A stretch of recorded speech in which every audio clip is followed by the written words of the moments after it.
You are now husband and wife. You may kiss the bride.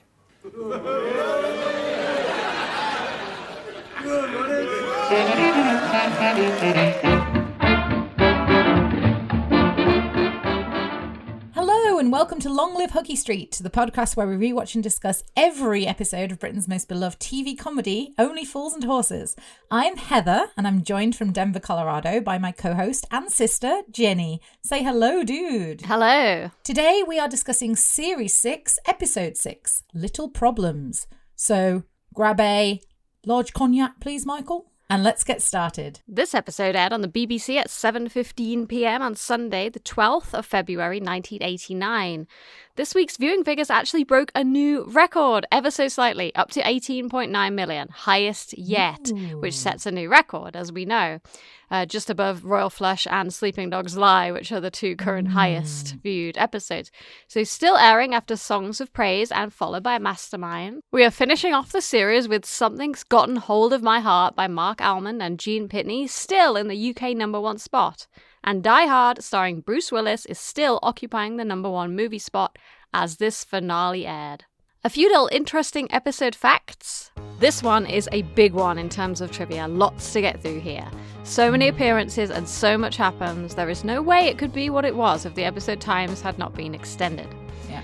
As this episode was being filmed on Saturday the 4th and Sunday the 5th of February, thank you Mike Jones, Sickness and Wealth was being aired. With such a tight turnaround time and an exhausted cast and crew, it's even more of an incredible accomplishment how wonderful this episode came to be. Yeah. John Sullivan had written Series 6 to build up towards Rodney's wedding from the very beginning. He says in Lovely Jubbly that calling the episode Little Problems was deliberate misdirection, because that's normally an expression that means someone is pregnant. In the end, it turns out that the little problems are really Del's. The episode is memorable for so many reasons, but big one is the first and only appearance of the Driscoll brothers, who have been mentioned several times before now but have not appeared. They were played by Roy Marsden and Christopher Ryan, more on them in the episode breakdown, but it is quite well-known trivia that the role of Danny was offered to Anthony Hopkins, who wanted the part but was too busy filming a little movie called Silence of the Lambs. Patrick Murray's injuries were written into the script due to an accident that he had at home where he fell through a glass door. More on that later too. We meet Alan and Pamela Parry in this episode, who go on to appear again in future episodes. This episode marks the third and final appearance of Marlene and Boise's Great Dane, Duke. Yeah. Jeff Stevenson, who had previously played PC Parker in To Hell and Back, comes back in this episode as a different character, the stand-up comedian. He wasn't out of place here though, since he'd already been warming up the audience on studio shoots for some time. It was a surprise to the audience on that night, though, when he came out and they saw him do the scene. The set from The Seance was reused in this episode for the confrontation with the Driscoll brothers and the wedding reception. The set was used again for the school reunion in Class of '62. We see the inside of the bathroom at Nelson Mandela here for the first and I believe only time. There's a nice little continuity nod in this episode if you look closely. The wedding certificate shows Reg Trotter's occupation as porter, which takes us all the way back to Series 3 Christmas special, Thicker Than Water. Despite it being a many fans' favourite scene, Tony Dow was frustrated with being studio-bound. He had visions of the wedding shoot being much grander. He envisioned an amazing wedding location, Adele being left alone under a night sky. Simply Red's Holding Back the Years gets its big moment here, and again, I've never seen a version where this is cut, so I don't think there was any rights issues with this. Jeff Stevenson recalls that when Sullivan played the song on his cassette player, he'd never seen a cast and crew get more emotional at a read-through. And finally, for now, after this episode aired, Sullivan remembers receiving letters from mothers whose kids were very worried about Del being left alone after Rodney left. They wanted him to write to their kids to reassure them that Del was all right. And, as usual, I'll have more trivia to scatter throughout the episode, but for now, shall we move on to our episode rankings, dude? Yes, let's do that. So our regular listeners will know by now that each week we reveal and compare our rankings for the episode, and prior to recording the entire podcast, we independently ranked all 64 episodes. If you didn't already know all that, then you're not yet one of our regular punters. We would love for you to subscribe to the podcast. We are currently releasing a new episode every other Saturday, and we would love to reach 1,000 subscribers. Also, please do give us a like if you enjoyed the episode and tell your mates about us. Only if you like us, of course.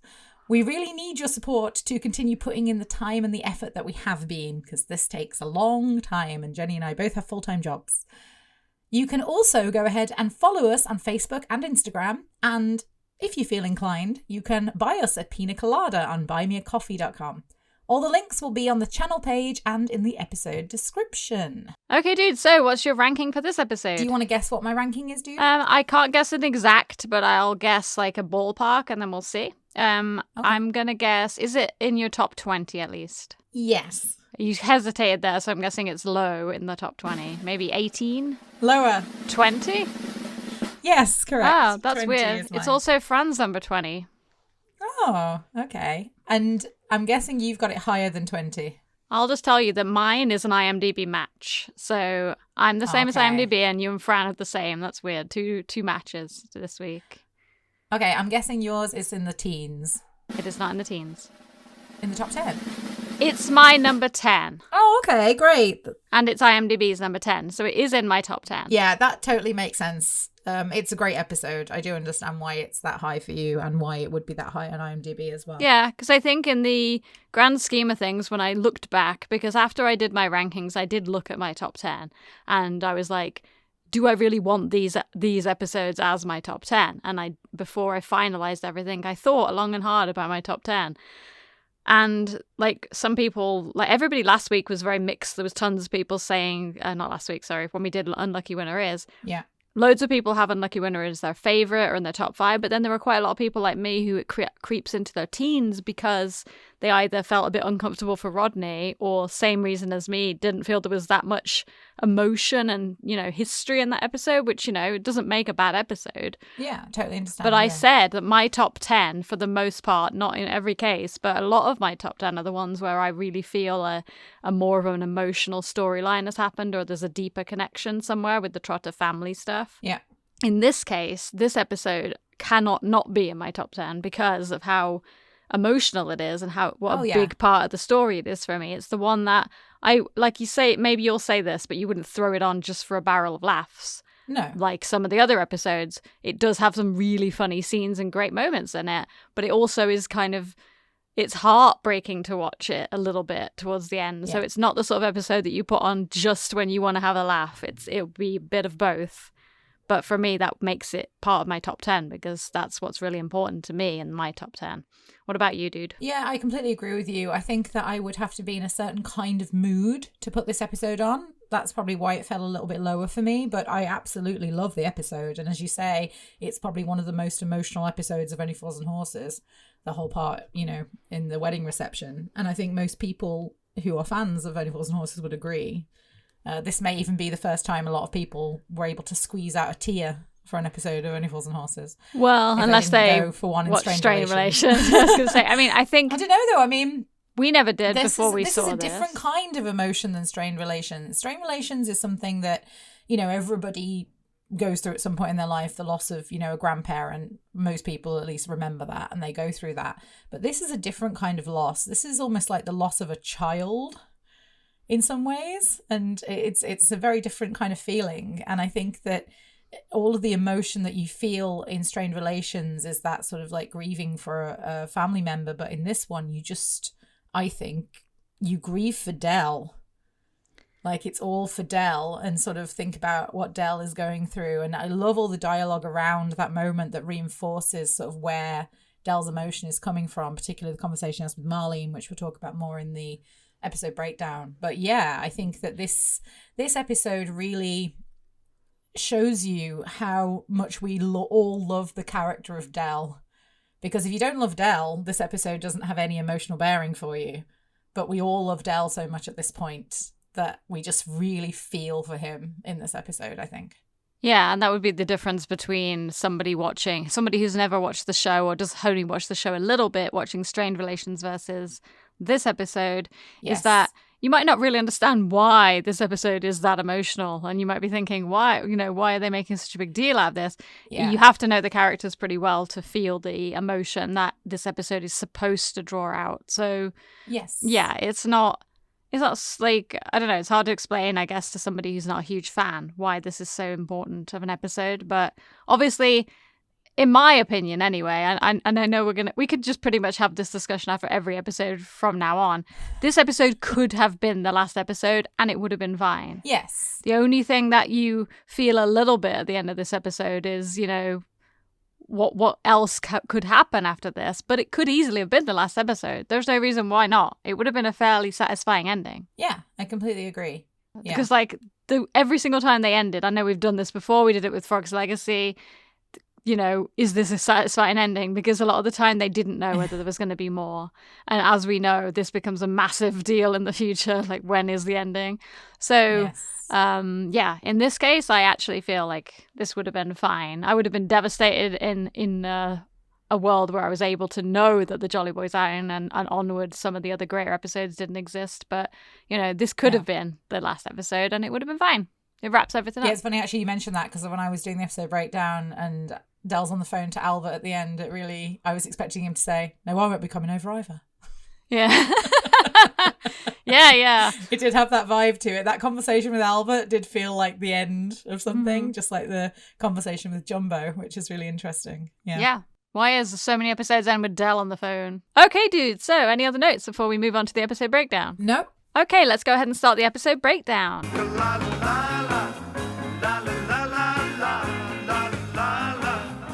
So we begin in the Nag's Head. There's some horse racing on the TV and we pan down to see Boise telling Trigger and Mike all about Marlene's pregnancy. Suddenly, on this monitor screen, we saw this shape. It was amazing. What was it? I love how disinterested Mike and Trigger look while Boise's talking here. They're literally like rolling their eyes and looking anywhere but at Boise. It's very funny. Trigger has a really great one-liner here. But I could just tell by the proud way it held its head it was my child. Blowing all them rumours to bits then, isn't it? So we're continuing with the idea that Marlene's baby may not be Boise's, and this continues on throughout the rest of the series. There's always jokes about this, and understandable considering they couldn't conceive and then suddenly they did. So they see Rodney looking very depressed on the other side of the pub, and they assume it's because he's engaged. And I always found this trope to be very funny, that men were somehow always like forced into marriage. It's like a very common trope in a lot of older TV shows, like maybe not as prevalent now, but you know, that old like the ball and chain kind of thing, and men don't want to get married and the women are the ones that want to get married. I think that's quite interesting. Yeah, I mean, obviously this show is, you know, so many times we get told this is like a men's show or whatever. Like, of course, they're going to have this running joke that the men are like free and then they have this like woman who's like controlling them and tying them down. And now Rodney is on this same track and now he's miserable. But yeah, I mean, it's just a joke, obviously, because, you know, in my experience, it's the opposite with men. Like, they're always trying to get married and you're like, whoa, leave me alone. Oh, that's interesting. I can't say I have an experience with that. Men are always just trying to get married everywhere. Wow. I've never even been proposed to, so I can't attest to that. But I think it's not to do with men or women as much as this is a trope. Some people are in a hurry to get down the aisle or whatever. That's an old-fashioned saying now, and some people just aren't. It's not to do with men or women. I just think it's, you know, some people are just have more of a plan and they want things a certain way. And some people do it because they're in a rush because they think they're getting older and they need to have children and stuff. And it's like, Yeah, that's true. I mean, I think it's just interesting to sort of look at that as a common thing that men tend to say in old sitcoms. Like, oh, he's getting married. He must be well upset about that. Or like, oh no, you're going to get married.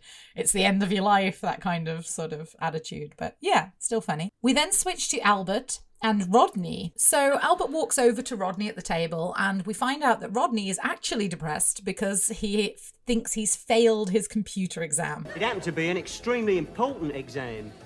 If I'd have passed that, I would now have a diploma in computer science. It would have been the foundations of a real career. So quick side note here about qualifications. So we know that Rodney has 2 GCEs, and from my memory of getting jobs after high school, you would need some decent GCSEs as well as the diploma, right, to get a job.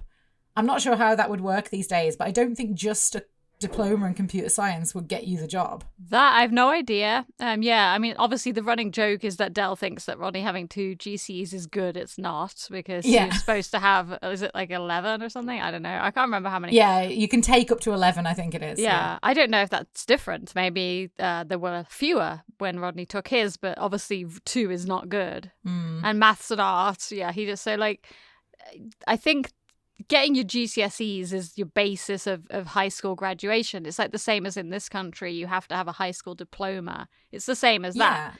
I don't think 2 GCSEs counts as being a successful high school graduate. So I think now you wouldn't be able to. I don't know anything about the job market in the UK now, but I know about here. And I've had a massive problem getting jobs here because I can't prove that I graduated high school because we don't get diplomas in the UK. No. When I graduated, we didn't. We still don't now. I had to send my GCE certificates off, and they're all like, "What the fuck are these? Like, what are GCSEs?" And I'm like, so I think he would have had to have a graduation, and a certificate of high school graduation to be able to get jobs. But of course, this is 1989. We don't know that. Yeah, that's what I'm wondering. So maybe if someone can tell us what it was like trying to get jobs in 1989 when I was free. You were 3. Always has to be in stitches. 3. I don't understand. Like what the qualifications are to work at Alan Parry's printing company, though. We don't know that. Well, yeah. So I mean, that's the only thing is because it's nepotism essentially working for Alan. He probably wouldn't have got the job if it wasn't for the fact that he's marrying his daughter. So he told them that this diploma was in the bag, right? Is that the case? So so they don't know he doesn't have this qualification already. So they're probably like, well, if you've got that qualification, you're fine. He's probably not going to check on his high school stuff. No, that's true. Yeah, that's right. In this situation, I suppose it is understandable why Rodney would be able to skip having any GCs. So Rodney says that he wanted to be someone in Cassandra's eyes, which I think is interesting because it appears that he's still looking up to Cassandra and feeling inferior to her at this point. But this will soon change, of course. So, as you already just mentioned, Rodney has secured a job. We find out Rodney secured a job with Cassandra's dad. I said, like a Nepo baby. And at this point, Rodney appears very grateful for the help from Cassandra and her dad. But as I said, I feel like this turns into entitlement later on in Rodney's character, but we'll talk about that when we get to it. So Rodney explains to Albert that the job was conditional, as you've just mentioned, on him getting the diploma. And he also tells Albert that he needs to find £2,000 for the deposit for the flat that he and Cassandra have found to live in after they're married.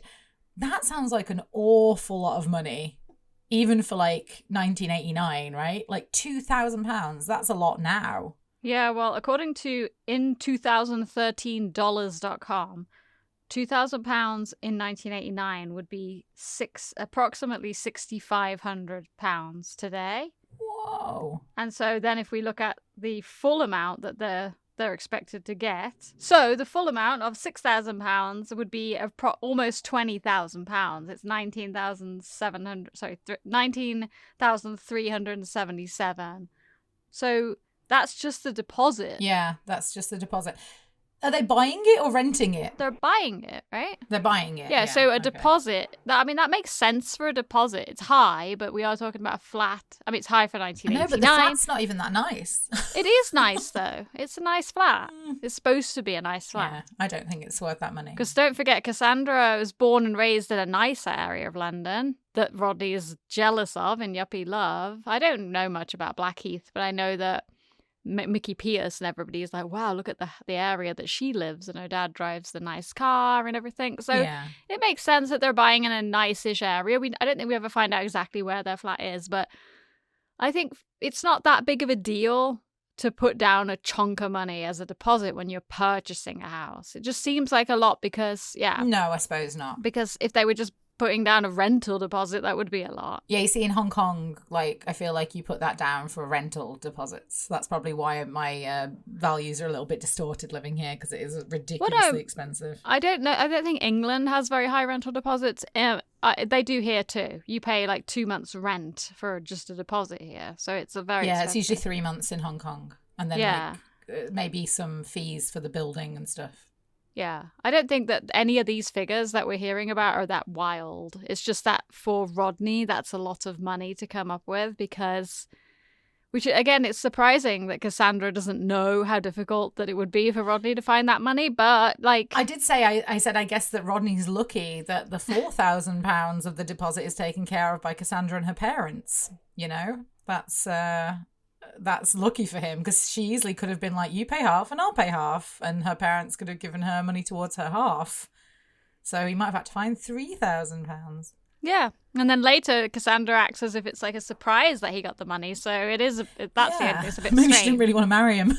She was like, No, shit. it's just that she seems like, oh, wow, you got the 2,000. As if like it that's wasn't true. something that she was expecting. That's what I mean. Maybe she set him up to be like, oh, you can't, oh, well, we can't live together then. Never mind. So I put all of these little problems are building up ready for the plot of the episode.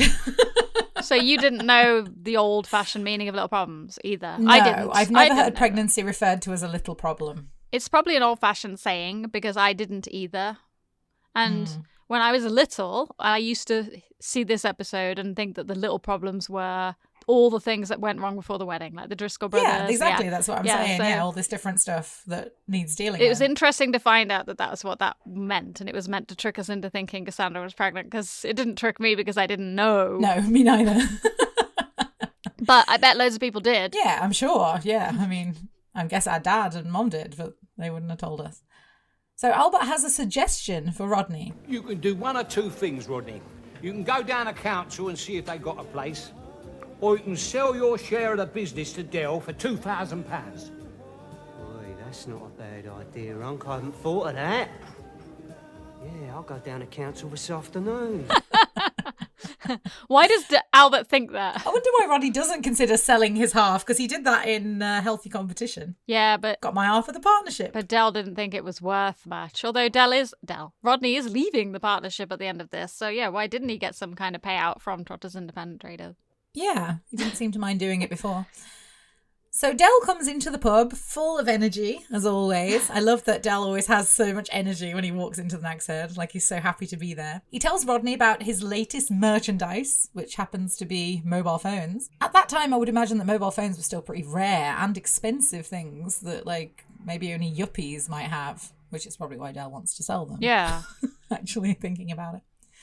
I mean, yeah, you get to go around all the yuppie bars trying to sell mobile phones to the yuppies. I'm sure Dell was in his element. Yeah, it was also a time that a lot of mobile phones were being manufactured and marketed.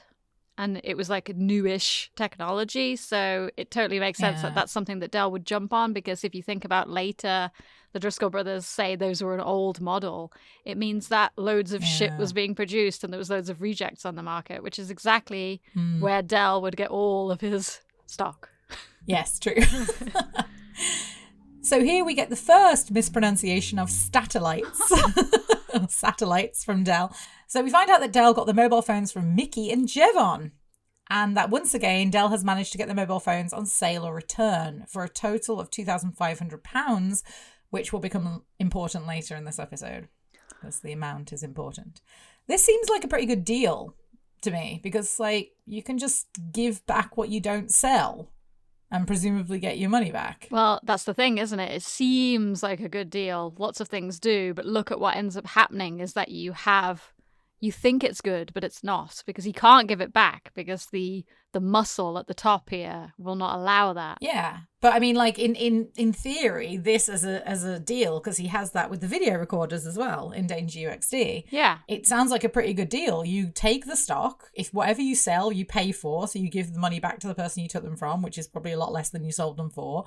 And anything you can't sell, you just give them back and you don't pay any money. That seems like a very good deal. There's always a catch, though. I think that's why it's not a good deal. Because it's the same, like he does that later with the video recorders or whatever, the Russian ones, right? You're thinking of? Oh, no, I'm thinking of the ones in Danger UXD, the ones I mentioned in this episode. I think he does. They're on sale or return, he says. Yeah, it's not a good From deal. Ron's Cash and Curry. It's never a good deal because the stuff doesn't sell. Like the only reason people are doing that is so they don't have to try and flog like a bunch of crap themselves. So basically all your efforts will be wasted if you buy the wrong, or you get given the wrong product, right? Yeah, absolutely. I just think that it does sound like a good deal, like too good of a deal to start with. But anyway, so Dell uncharacteristically asks Rodney about how he did on his exam. I said uncharacteristically because Del could usually give a fuck about what Rodney's doing with his evening classes and stuff. But Rodney says that he doesn't know yet. Now you passed, Rodney, you passed. I can feel it. With your diploma and my yuppie image, we're on our way up. I actually feel a bit bad for Del here because he doesn't know that Rodney's like planning to leave him at this point to go and work for Alan. How does he not know that though? No, at this point he doesn't. I mean, because he hasn't I know. bumped into them and stuff. But yeah, he said like, it's. I feel like Del loses a lot in this episode. And it's, you talk about how you feel about like the Rodney losing episodes and Rodney being sort of victimized, bullied, if you like, by Del episodes.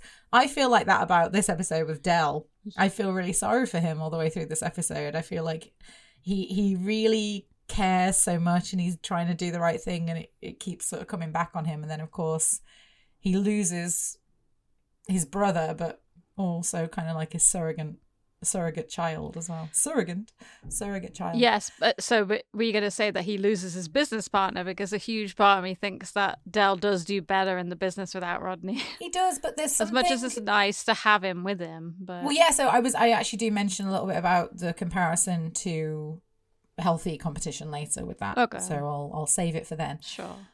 Del takes out the Trotter's Independent Traders headed note paper that he's had printed. And I know this is a thing that a lot of businesses do, but I can't understand for the life of me why they would need this. Like, where are they planning to leave this paper so people use it and see it? Just on random tables in the next head or in the yuppie bars. I was going to do like invoices and stuff, maybe. Yeah, but they don't because Del doesn't have paperwork. He won't have that. I don't know. So that's what I mean. What's the point? Yeah, it's just a way of using the joke with the letters. Yeah, but yes, of course. So it's funny. Yeah, I know. Well, I'm about to mention that. So we find out that Del has put a lot of initials after his and Rodney's names in order to look more professional. What's these initials after my name then? D-I-C? No, that is Diploma in Computerisation, Rodney. Yeah. I mean, it's got impact. Oh, yeah. They'll see our high profile coming a mile off.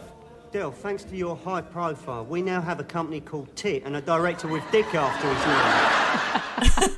So, correct me if I'm wrong, we haven't had the tits joke for a while. The only one I could actually think of was Slowbuster Chingford. It's the only 2 times it's mentioned, I think. They Yeah, don't right? hammer it home because Del does never changes the name of the company over all the years. It's always called Tit, yeah. I think they do have, if I'm remembering it correctly, in Heroes and Villains, in the opening sequence in Rodney's Dream, they probably have it like plastered on some of the buildings and stuff, but it's not explicitly mentioned again as like the joke is that it spells out tit. No, I don't think so, yeah. Because it's already, Yeah. it's a given. Like, anybody could notice that at any time. Like, we said all the way back in Slowbuster Chingford, John Sullivan said it was not deliberate. It's just funny when he noticed, because he said it's exactly what Del would have done. He would have not noticed and then been like, oh no, it spells it. But then they never call the company that. Yeah. I always write it when I'm writing my scripts. If I want to say Trotter's Independent Traders in my script, I always just write tits. But yeah, it's like, but just for ease of writing. Yeah, fair enough. So Mike brings some drinks over that Boise has uncharacteristically purchased for the Trotters. We've got 2 uncharacteristical things. I think it's nice because Boise's in a good mood because he's going to be a dad. Yes, that's exactly what it is. Uncharacteristic. Thank you. Sorry, I just had to correct that in myself. So, it's nice to see sort of Boise doing that for a change because, he's tight, isn't he? As Mike is bringing over the drinks, he calls Boise a stud, which I like. That's quite a nice reference to Boise being a father. And Del begins to show Mike the mobile phone in an attempt to sell it to him, and Mike actually seems interested until the aerial pops out a bit urgent. And Del starts playing with the phone, which makes the television channel switch in the background. Trigger and Boise freaking out about the channels changing is really funny to watch. I know. I really, really love the way that they act in the background in this moment. The physical comedy is absolutely hilarious. And I love how oblivious like Del and Mike are as well, because they're right there and they're going, what, and all this sort of stuff. It's just really funny. And finally, the phone makes a high-pitched squeak sound, which appears to put Mike right off. But Del tries to bullshit. I know what that is. I know, that's all right. The satellite has moved out of position, you see. Hang about, there'll be another one along in a minute. Mike tells him that he will stick to the phone in the bar, and the scene ends with Dell's signature line. Don't worry, this time next year we'll be millionaires. As Dell proceeds to put the aerial down, making the television go static in the background. I feel like that line was put in there because we haven't heard that sort of as a standalone line in a while. And it's such a catchphrase of Dell's. It just felt a little bit out of place for me that he said that after Mike rejected the phone. I don't know. Maybe that's just me. Yeah, I never thought that. But anyway, that's the whole scene. So any notes on that scene, dude? I have to add this one now just because we were just talking about it. And I think this is really funny. I noticed on LinkedIn the other day that one of my friends has Git after his name, which means in capital letters, which means geologist in training. But it's just really funny because it made me think of this scene that was like DIC. What's that after my name? That is diploma in computerization. And the fact that it's in capital letters because it's that, because it has that meaning is just really funny because you see that person and it's like, Git! That's pretty funny. But anyway, moving on to actually related things. So the script says that Boise, Mike, and Trigger in the beginning are at the bar. Ah, okay. I have pointed this out in a couple of other episodes that cute little cozy table, as I call it, is like one of my favorite places for scenes to happen. Yeah, where they're sitting. I really love that table at the front. I think it's great. Yeah, so they put them there, which is nice because instead of having everybody at the bar and having Mike out behind the bar, it just makes it feel like he's more part of the friendship group and less just like he happened to be there. So that's nice. I did put this note in because Rodney says that he has all of the prospects of a Sinclair C5, and this is just in case anybody wanted me to explain. I had no idea what this was, but it says online it was a 1985 British electric one-person tricycle launched by Sir Clive Sinclair as a revolutionary, eco-friendly urban vehicle. It was supposed to be a budget-friendly alternative to cars, but it only went 15 miles an hour. It was battery-powered, and it was a commercial failure due to safety concerns, poor weather protection, and limited range, and is now considered a 1980s cult classic. Wow. It kind of seems like something Dell would have come up with the idea for, so I thought it was kind of a funny reference. Like Trotter's Sinclair. Yeah. He would have been like, this is a great little bike. It just goes electric powered. It goes 15 miles an hour. Like, it just seems like something he would have come up with, and it was a commercial failure, but it sounded like such a great idea at the time. Yeah. So Rodney compares his future prospects to that of the Sinclair C5 here, which I think is pretty funny. Yeah. The script also says that when the aerial shoots out of the phone, that it knocks over a glass of wine. I think because of the live studio audience, that would have been much harder for them to pull off, and that's why they did it pop out into Mike's face instead. But also... Yeah, I think that's good foreboding for later as well. Yeah, that's what I wrote here. Foreshadowing for the next scene, because it shows that the aerial is right in front of your face when you turn the phone on, so it works well to show that that could be a problem for the phone. Safety concern for the phone. And then finally, the script is so detailed at the end here, it tells you which channels the television scrolls through while it's crapping out, and it's completely accurate to the script. I thought this was pretty interesting. It says BBC 2 to Rainbow. I don't know if you noticed Rainbow with Zippy and Bungle to Channel 4, and then back to the racing. So it's exactly what happens on the screen is what it says in the script. Okay, can you tell me what the theme of Rainbow is? Because I'm trying to remember it now and it's bugging me. Oh, da da da da da da da da da da da da. Da, da, da, da, da, da, da, da, da, da, da, da, la, la, la, la. How long are you going to let me sing for? I just wanted you to keep going. It had words, didn't it? Was it like all around the world and the houses, rainbow climbing high or something? Sure. You carry on, dude. So you could look it up. I can, actually, yes. Any more notes, dude? That was all I had for that scene. Okay, cool. So let's move on now to the Trotter flat. Rodney appears to be getting ready to go out, and I noticed here that Dell is dressed very smartly. Mm-hmm. It's like he's gone back to his yuppie way of dressing again. Dell is messing around with the video recorder from Danger UXD, and Albert is surprised that Dell is still bothering with it. Dell explains. Yeah, you know that little Chinese kid who lives over in Desmond Tutu house? Well... He's a bit of a boffin when it comes to the old electronics, so I got him to fit an adapter on the back of it for me. Rodney mentions that Del always said the kid was stupid, which segues Del into speaking about Rodney's diploma again. Because Rodney's stupid. That diploma exam of yours wasn't as easy as you thought it would be, was it? Who told you that? Was that Albert? No, it wasn't. I bumped into that Mr. Jamil, that teacher at your training college. Rodney explains that everything he did in the exam was correct, apart from some minor calculations. My probe fell slightly short of Venus. He mentioned the Dartford. Venus. So here we find out that the way that Rodney found out that he didn't pass, or he assumes that he didn't pass, is because he didn't receive a certificate when the teacher was giving them out to everybody else, or a diploma that he was giving out to everybody else. And as a teacher, this seems like a very strange way to do it. Like, if you didn't get your diploma and everybody else did, I would have thought that Rodney would have gone and spoken to Mr. Jamil at the end of the class just to double check. It's weird to just not give it to him if that was in fact the indication that he failed and not say anything to him, you know? Like, that's just a bit weird. But yeah, for the purpose of the script, I understand why. This works great as a setup for Del bribing the teacher so Rodney can have his diploma. But Mr. Jamil asked me to give you this. He wanted me to apologise for him and say he was very sorry, but he's been very busy and he's only just got round to looking at your work. It's pretty hilarious that Rodney fell for this. But I guess you believe what you want to believe. He's got the diploma in his hands. What more does he need? That's what I mean. Like, he doesn't, you know, but Albert caught on straight away. So Del moves on to the next topic. Now you can get that job you wanted, can't you? Yeah, I won't have any Who told you that? Was that Albert? No, it was not Albert. It was Cassandra's dad. So now we find out that Del has actually hung out with Cassandra's dad.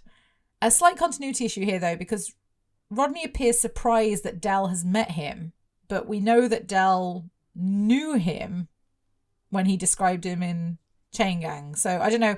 I suppose it's possible that Del hasn't met him when he's just seen him around, like they haven't spoken before, but he does seem to know him quite well when he says, Alan Parry, yeah.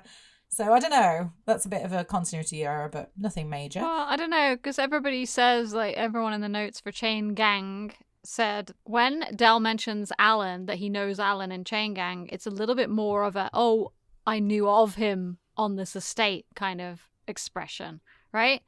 It doesn't necessarily say that they were friends or anything. He just says he used to live on a council estate over this way. So if I were Rodney, I would think it meant they met, yes. Yeah. But it could also be read that they didn't. So I do remember thinking when I was a kid, it's weird that Rodney acts as if Del's never met him because they mention it, like you said, in Chain Gang. Yeah. I don't know. We're probably going to be told that we just misunderstood this. But yeah, it sounds like they knew each other from the estate back in the day.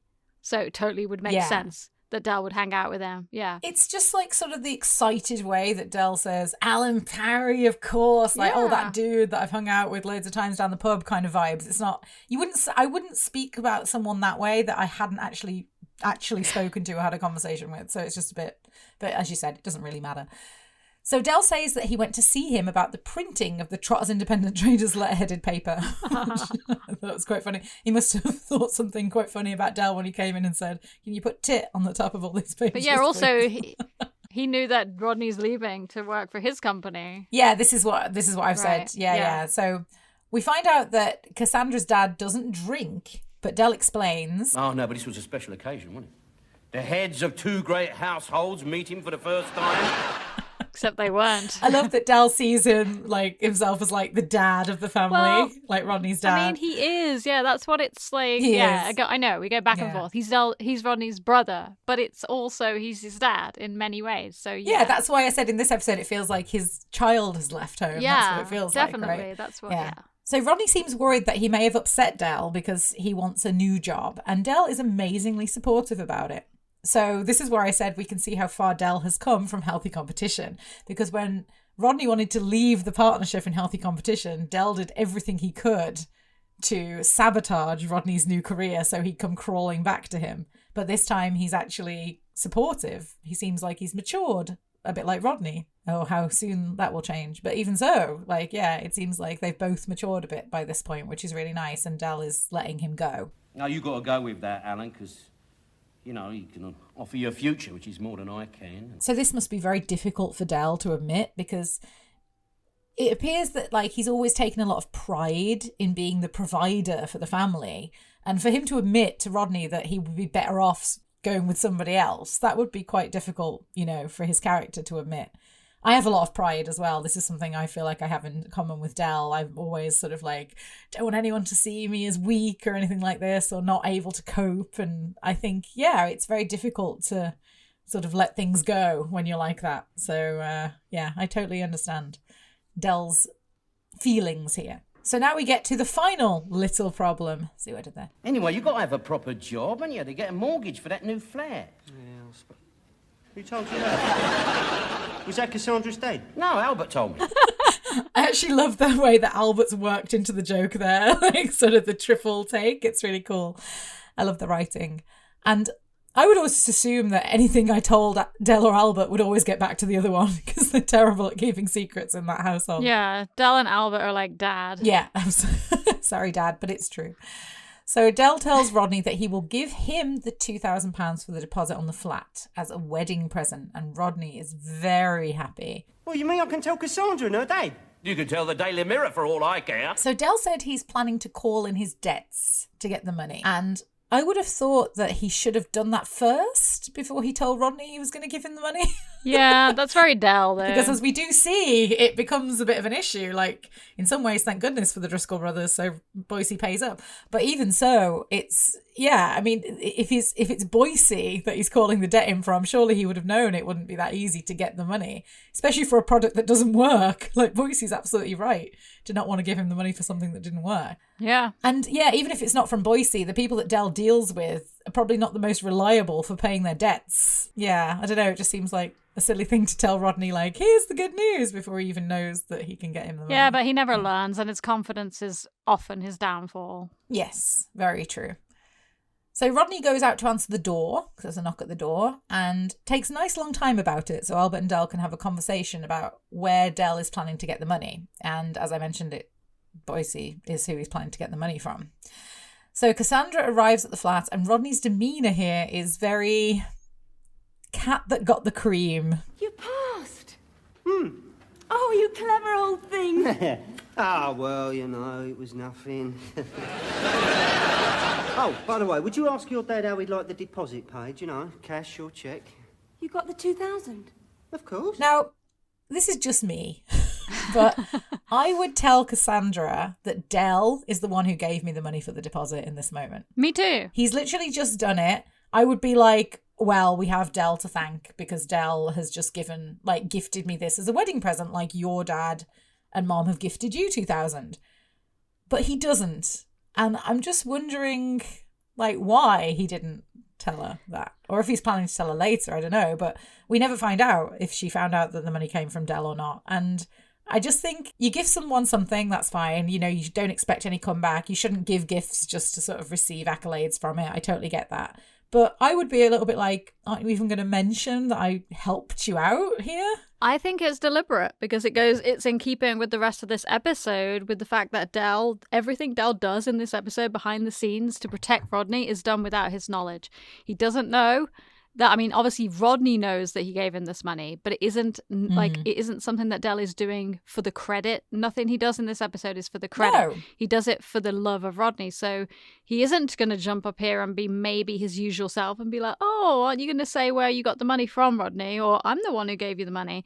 The same way that he quietly gets beaten up in the background without anyone knowing to protect Rodney. Yeah. It's kind of just in keeping with the theme of the episode. It is slightly out of character, I'll give you that, but I think that's the whole point of this episode, is that Del has sacrificed everything in his life for Rodney, and he's continuing to do that right up until he hands him over to a wife, in theory. Yeah, I mean, I don't think I worded it the right way when I just said that, actually, because I think I'm more sort of like, Rodney, why didn't you say something? Like, you should have said something. I'm not, like, upset with Del for wanting something to be said if he did. No, yeah. I'm more like, Rodney, like, say something, that Del just gave you this amazing gift. But then, like, again, in the same vein as this episode, if you, Rodney has almost an immature, childlike way in this episode. He's sulking at the beginning because he thinks he didn't pass his exam. Del comes along and pulls him completely out of his hole, and then Rodney is allowed to look like the big man again in front of Cassandra without having to share any of the credit.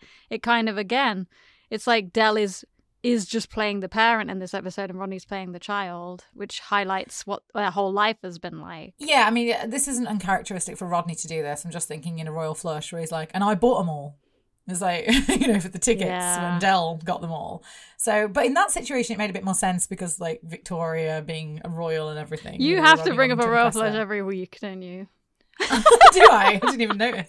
I'm just bringing up past episodes. You just love it. Every time we talk, you're like, oh, in a royal flush. No, but this is relevant. Oh, now I feel like I can't bring it up again. I think it's funny that you consider me silenced on a royal flush, never mentioning it again, ever. No, I think it's funny that you always bring up a royal flush. Oh, I'm really aware of it now, so I'm going to make an effort not to. I didn't even write that in my notes. I literally just thought of that in the moment when you were saying royal about flush, yes.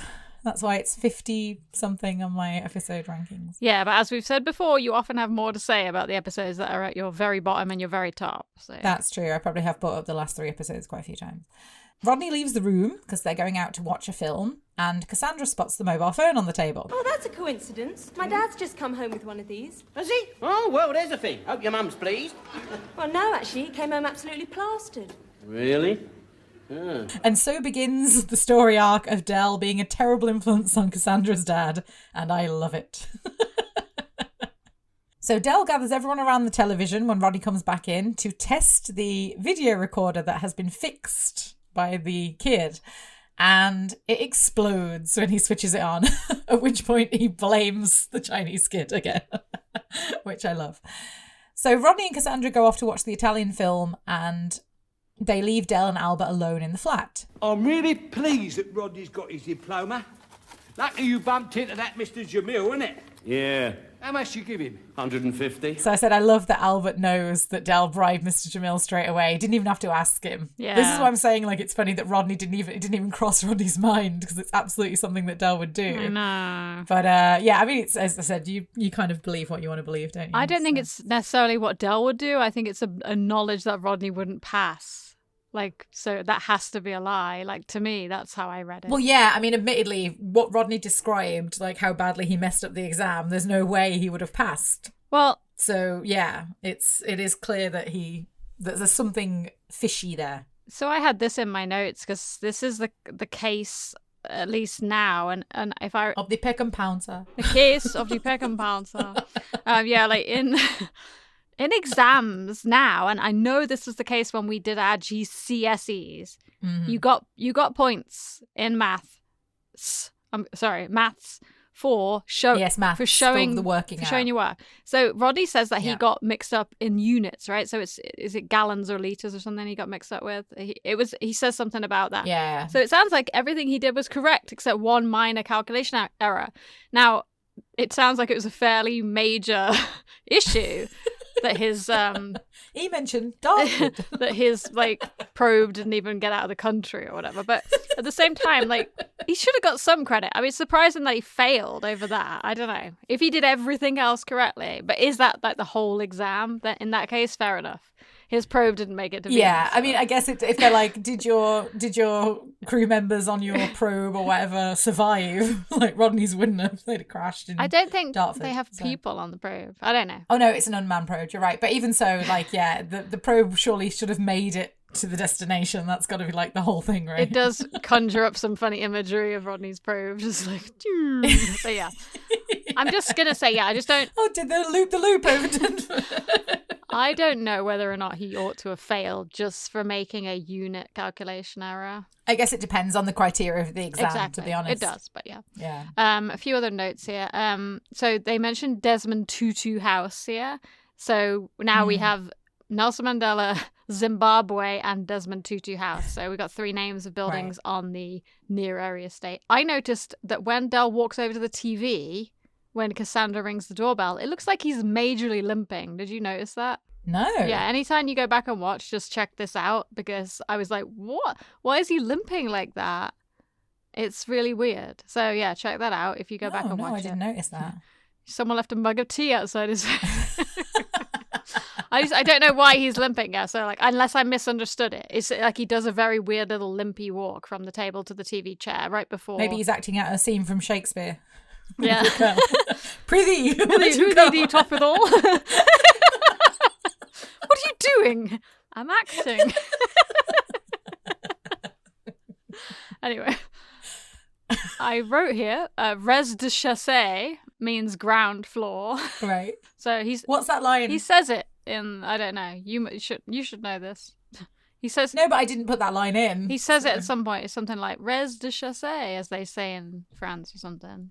He says it in the scene. Right. So res de chasse means around floor. The very protective air that Del has over Rodney in this episode really kicks in during the scene. He doesn't even mock Rodney in front of Cassandra when he's pretending to be modest about the exam. So I wrote that. That is it goes back to what you were saying. He's letting Rodney have his moment, his braggy moment. I passed. I got the £2,000. He's letting him have that. So, yeah, that's how I feel about it. Yeah. There is a line cut here where Cassandra says, I've never seen my dad drunk before.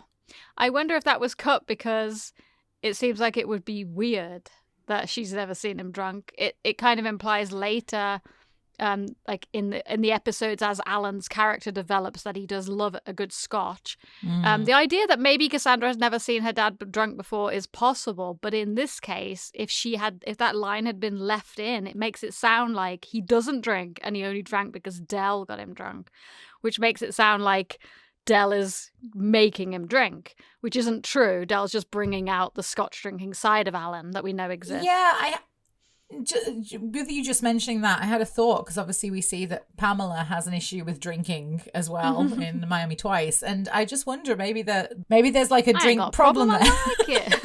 I got a problem. I like it. Yeah, maybe there's like a drink problem there in the family. With the mom and the dad, there could be, and that's why maybe he doesn't drink, because usually, but not usually, this is a bit of a generalization, but usually people that say they don't drink were alcoholics. No, this is such a generalization. But at least sort of they've sworn off alcohol for some reason, whether it's for their health or because they did have a problem with it at some point or because they just don't like the taste. But there's a reason when you sort of say like, I don't drink, like not even like one kind of thing, So in my experience anyway, maybe there's some people out there that just have never tried it and don't want to. But I tried it once and didn't like it. Carry on abroad. I know, I was going to say go for the carry-ons again. I'm just going way off script today with my quotes. Your only daughter, because I was listening to the Carry On Up the podcast, which I really recommend to you, dude. You'll really like it. Oh yeah, this was just some dumbass observation from me when I was a child. Because in the next scene, Alan is wearing a plaster on his face. I thought... Yes. See, I thought, when I was a kid, I thought when Cassandra said that Alan came home completely plastered. Plastered? Yes, I think I thought that too. I didn't know that it meant drunk. So, there you go. And plus, any opportunity I have to say plaster, because in this country they say Band-Aid, and it's really annoying. Yes, of course. So, it's a plaster. And it is a plaster, yeah. I was just thinking, when the Chinese kid fits the adapters on the video recorder and it explodes, I was just thinking about that time in LA when we bought a voltage adapter for a pair of straighteners, do you remember? And we plugged it into the wall and it started smoking. Yes, I do. Adapters and stuff can be a really big problem. Yeah, I know. That's all I had for that scene. So now we go back to the Nag's Head. And it's probably about a week later, something like that here. I'm not really sure how much later it's supposed to be. It Rodney's says wedding in the is still script. coming up. Oh, it says in the script. There you go. That's easy then. It says 1 week later. Oh, perfect. So Del is still trying to sell the mobile phones to Trigger and Mike. I do not want one. Only an idiot would buy one of those things. You got one? No, I haven't. I'm thinking of getting one, though. Always taken in by Del's sales pitch. I know. So Boise comes in and Del takes him to one side and tries to get the money for the video recorders. So Boise makes some excuses as to why he can't pay Del the $3,500 that he owes him. And first of all, he says that they don't work, so he's not paying him. Now, that seems perfectly reasonable to me. Like, honestly, they don't work. But Del then tells him about this Chinese kid who can fix them. And I don't know why Boise just accepts that, but then he tells Del that he is skint. So he says that he has to pay for all of Marlene's medical expenses because she's pregnant and he doesn't want her to go through the NHS. Well, can't she go on a national health? Well, of course she can't. I can't expect my wife to mix with all those ordinary patients. Have you seen the way some of them dress? Boise ever the snob. I just love how snobby Boise is. Ordinary patients. He also tells him that secondhand cars are not selling very well at the moment because it's kipper season. I don't think Jenny or I know what that means, so if anyone in the comments could tell us what that's referencing, because we're not sure. Boise ends the conversation with, I am sorry, Del Boy, you cannot get blood out of a stone. Oh, talking of blood, I heard the Driscoll brothers were looking for you. I feel like there's a lot of segues in this episode, like the way that it's written. There's lots of like they're talking about one thing and then they connect it to another thing. But I don't know, maybe he always does that. I'm just very aware of it. So this is the first time that we have heard about the Driscoll brothers since The Frog's Legacy. And honestly, in The Frog's Legacy, they kind of made out to be buffoons because of the story that Del tells about them. Betting about the world ending. So yeah, I in Video Nasty, I feel like the Driscoll brothers are kind of this scary force that's unseen, and then when we get to The Frog's Legacy, the only story we hear about them is that they're really stupid. And then we get kind of a mixture of both in this episode, which is, you know, it's quite interesting. I was just going to say they're like a comedy version of the Cray brothers. That's what they're based on, I guess. Yeah, but they are obviously, this is still a comedy show, so we don't want like dark crime and violence, but we have references to it. Yeah, I mean the two heavies are quite scary. The two bodyguards they bring with them, I suppose. Yeah, and I think if you only watch Video Nasty, you picture them differently to how you might picture them after you hear the line in Frog's Legacy. So yeah. But I think in general, the kind of TV that was on at the time and the sort of criminals, it sort of hints that they are just like a comedy version of like a couple of well-known bad criminals that you wouldn't want to get on the wrong side of at this point. Yeah. But we still don't know, do we? Because every other time they've been brought up, they're just in the background as characters. We don't know they're actually going to show up in the next scene, which is pretty crazy. Yeah, that's true. But here we can see that Del is terrified at the notion that the Driscoll brothers are looking for him. And because he makes a point of never doing business with them. I've skipped ahead slightly there, but yeah. So Boise goes back over to the bar and Alan, Cassandra's dad, walks in. He has a plaster on his cheek, courtesy of one of Del's mobile phone aerials. But as Jenny mentioned, I also didn't think it was because of that when I was a kid. I thought, yes, the plaster thing that you said, because he was plastered, and also because he got drunk and fell down. That was what I thought it was from. I thought it was meant to be like he was injured because he got drunk. Right. Obviously, it says it in the dialogue, but I was dumb and I didn't notice that when I was a kid. We were just kids, to be fair. Yeah, sure. So he seems really happy to see Del, and it looks like they get on really well, something that seems to change later on in the series. Even in like the next episode, we can see that he thinks Del is a bit annoying by the time they're having like dinner in Cassandra's flat and stuff. So yeah, I don't know. Del and Alan sit down together, with Alan ordering a small scotch, and it turns out that Alan has come to speak to Del about Rodney and Cassandra's wedding reception venue. I can't believe they haven't booked it already. Like, how long is this meant to be before the wedding?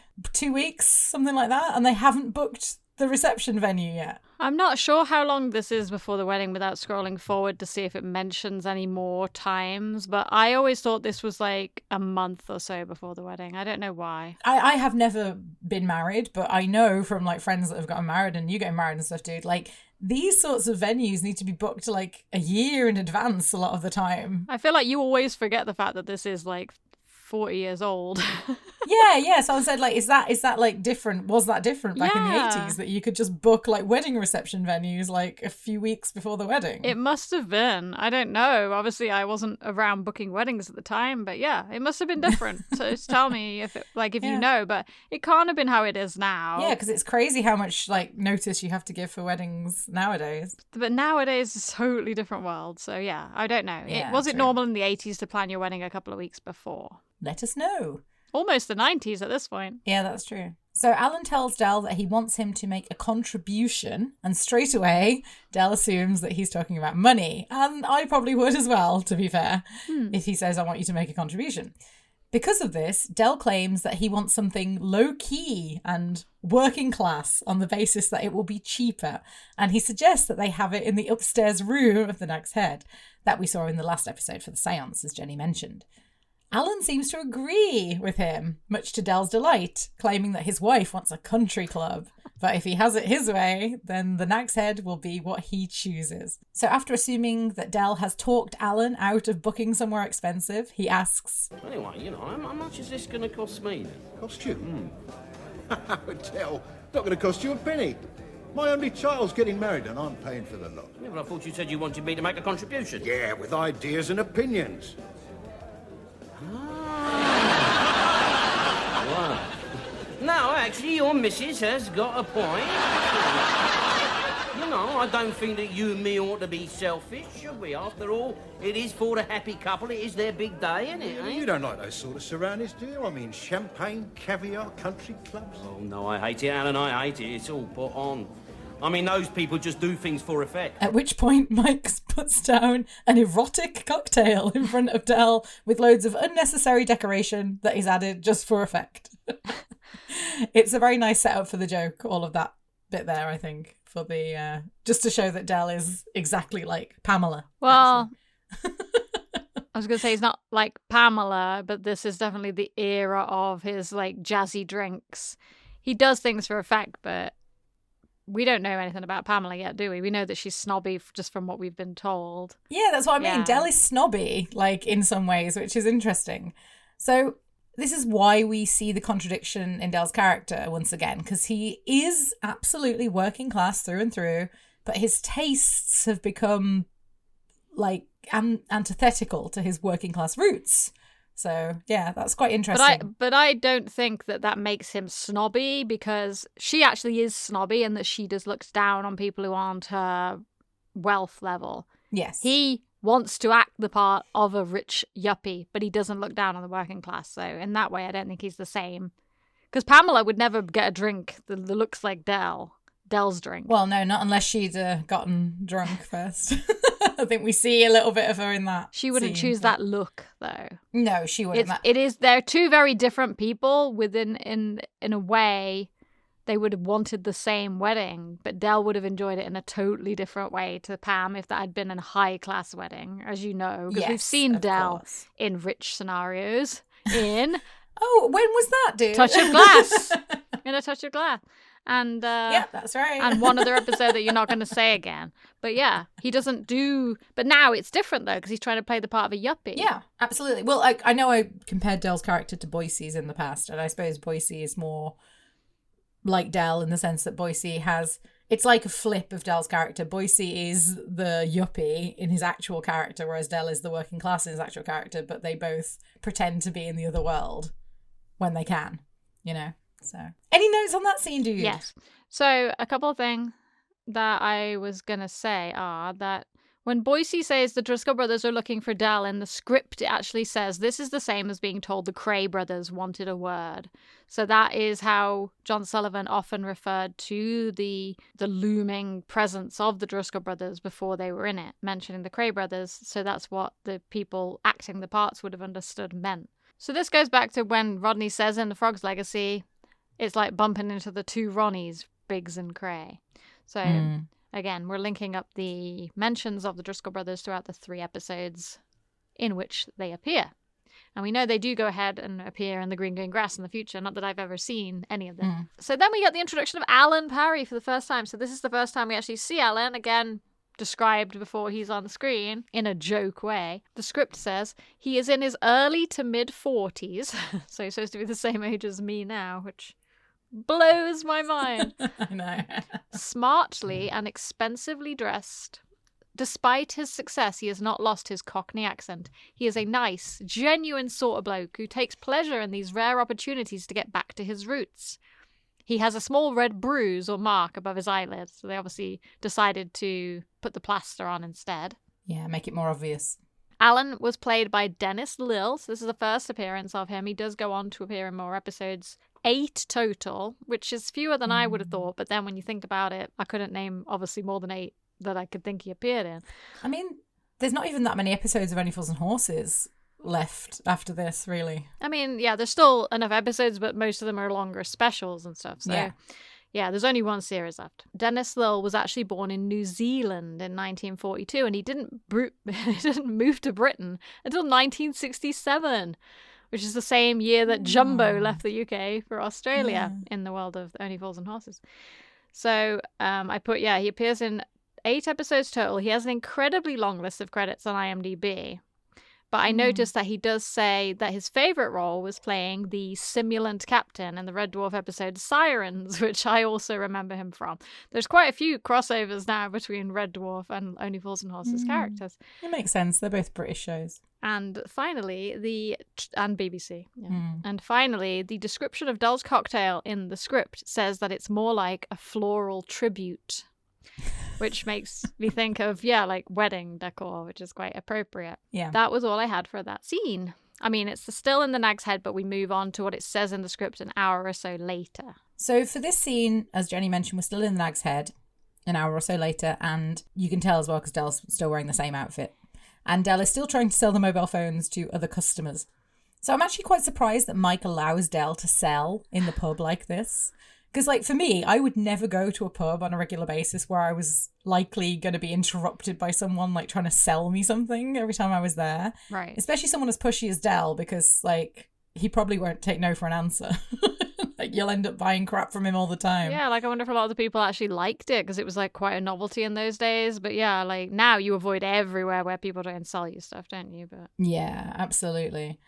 So Mickey and Jevon walk in with injuries that require bandages, with Mickey having a broken wrist and Jevon having a neck brace.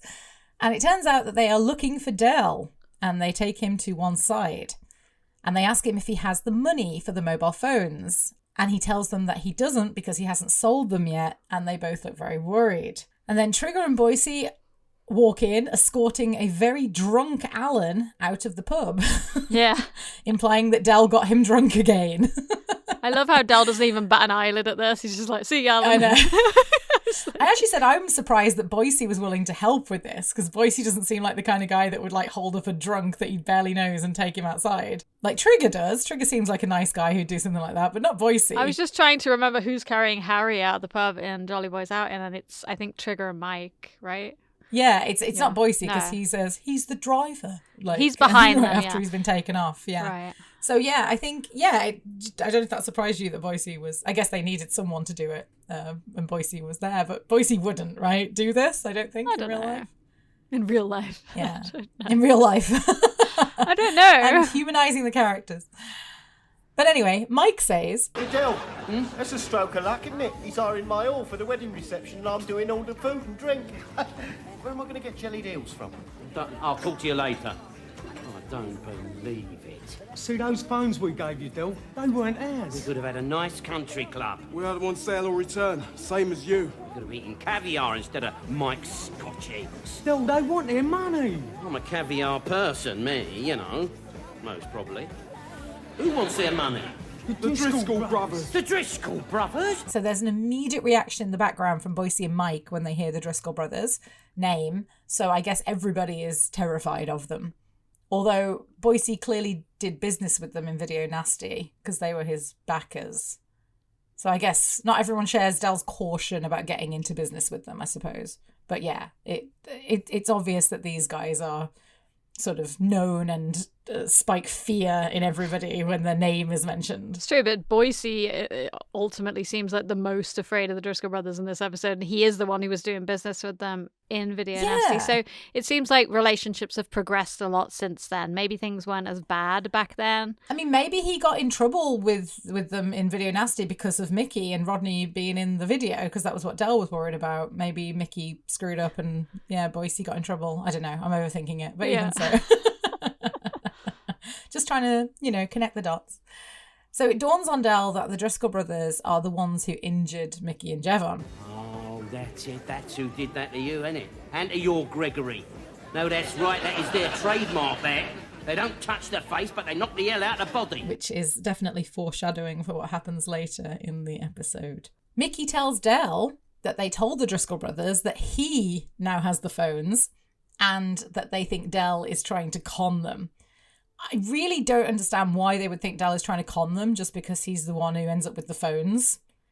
Like, I know they kind of mention something in the next scene, which I'll also talk about then, about Del pulling a Fagin, but this doesn't make a lot of sense to me. Maybe you can help elaborate. So Del finishes this conversation with Mickey and Jevon with a reference that we've become familiar with, because I remember you mentioned it was said before. If I end up supporting a flyover on the M26, I guarantee that you two are going to be in the next junction.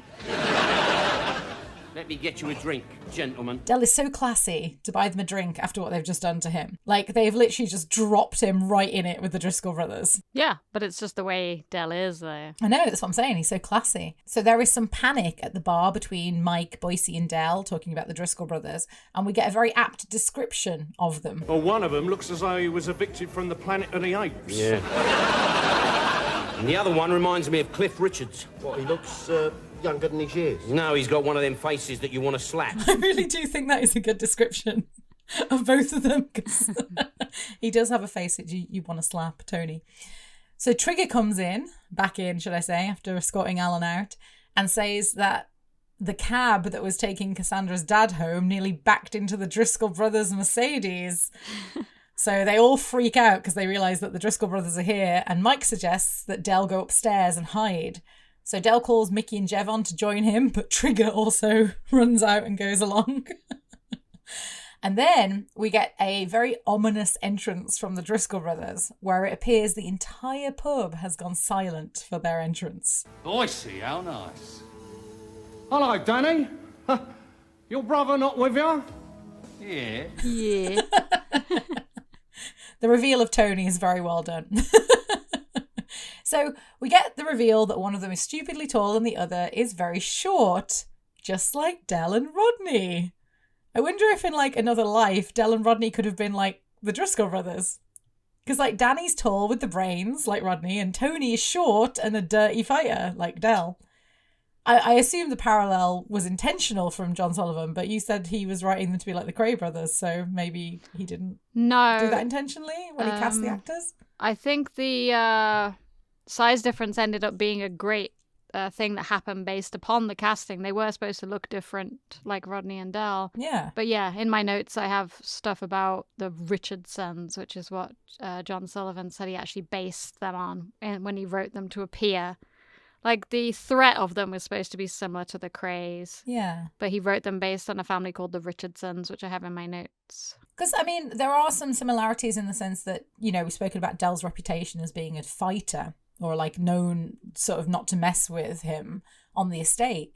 And you could argue that's similar to the Driscoll brothers, obviously to a much larger extent for the Driscoll brothers, because they've actually got some, like, muscle that works for them. Del doesn't have that. But Del is feared. We've seen that a few times, you know, when he sort of squares up to people and he threatens them to, you know, his friends especially, they all back down when Del gets in that mood. So yeah, I just thought that was interesting, some of the similarities between the Driscoll brothers and the Trotter brothers. Mm-hmm. Yeah, it is interesting. So Boise's demeanour in this scene reminds me of when he's talking to Royce Slater in May the Force Be With You at the bar. He's got a very similar sort of like, like that awkward laughing, like he wants to get out of there, but he can't thing. It's very well written. So Tony, little Tony Driscoll, asks about Marlene's pregnancy, and there's another joke implying that Boise is not the father again. So even the Driscoll brothers are getting in on this. And Boise doesn't get angry, obviously, because it's the Driscoll brothers, but he, you know, tries to laugh with the joke, and he sort of cautiously tries to tap Danny on the arm and then sort of backs off. It's just really interesting to see Boise so afraid just to interact with the Driscoll brothers. And Danny Driscoll asks Mike about Del.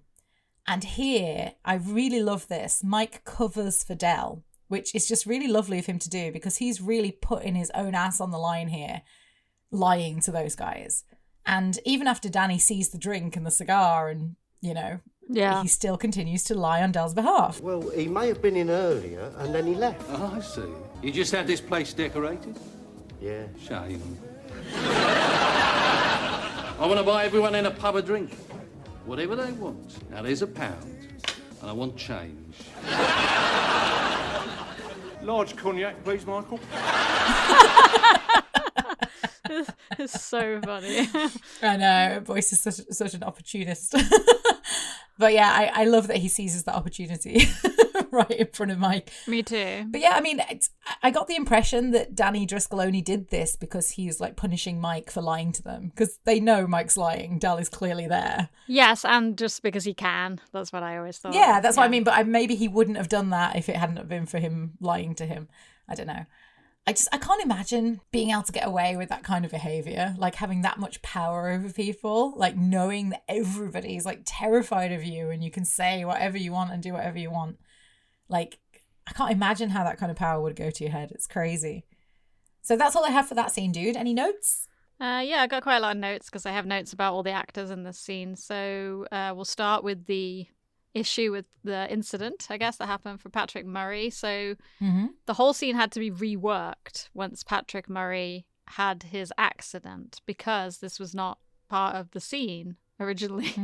So remember the tight time schedule here that happened, and this all happened within that week between filming Sickness and Wealth and Little Problems. So many people know the story, but I'll include it anyway. So Patrick Murray did something that I am pretty prone to doing myself, which is he tripped over his dog. Right. And unfortunately, when he tripped over, he fell completely through a glass door, and his injuries were so serious. He lost 5 pints of blood. He had to have emergency surgery, neurosurgery on his hand, so that he did not lose his hand. So it's not a broken wrist as it looks like. It was a much more serious injury, but they make it look like the Driscoll brothers just broke his wrist or something. Yeah. So after the accident, he called the next morning and he told Adrian Pegg, who is the production manager, that he didn't think he'd be able to make the rehearsals for Little Problems due to his little problem. But after he told this to Adrian, Adrian established that he could still walk and talk. Adrian called John Sullivan, and by the next day, John Sullivan had written his injury into the script. Wow. Patrick Murray said this made him feel so much better because he knew that he could still be included, and he was really upset about what happened. He was really down about it. So he said upon his arrival the next day, everyone had been to the props room and they were all wearing different plaster casts and injury stuff just to surprise him. And he said it was a very nice gesture and it really brought a smile to his face, which he really needed because the whole time he was on the shoot, he was in a lot of pain. Yeah. I think you can sort of see it on his face. He looks really sad. Yeah. But I mean, it works really well for the bit that they're doing. But yeah, I was gonna say he's scared, isn't he, of the Driscoll brothers? So, yeah, but very unlikely how it ended up working out is that his hand made a full recovery, but the odds of that were very low. So this story did have a happy ending there, at least. I'm guessing that they had to like you said, leave. I wrote that I thought it was foreshadowing about how they were like, oh, they mess up the body, not the face. But yeah, like that could have been just perfect when you think about it, because Del needs to appear later that he's not been beaten up, but also they didn't want to have to make up these guys. So and Patrick Murray's injury was not a face one. Yeah. So yeah, things could have been the other way around, but they would never have been able to have Del look beaten up in the last scene because it needed to be an internal thing that only he knows happened, right? So yeah, it worked out very well. So it says in the script that Del, Mickey, and Jevon, and for some unknown reason, Trigger, all run upstairs. So it does mention that it's an unknown reason. Let's see. The script's description of Danny Driscoll is he is mid-40s, tall, and dressed in the way of time-honored London villains. 3-piece suit, Larry tie, gold watch chain hanging across his waistcoat, overcoat draped over his shoulders. It's kind of like Don O'Ketty a little bit as well. Yeah. Yeah, so this is a quote from the lovely Jubbly book by John Sullivan. The Driscolls were based on a family of criminals called the Richardsons. When I was growing up, the Richardsons ruled South London.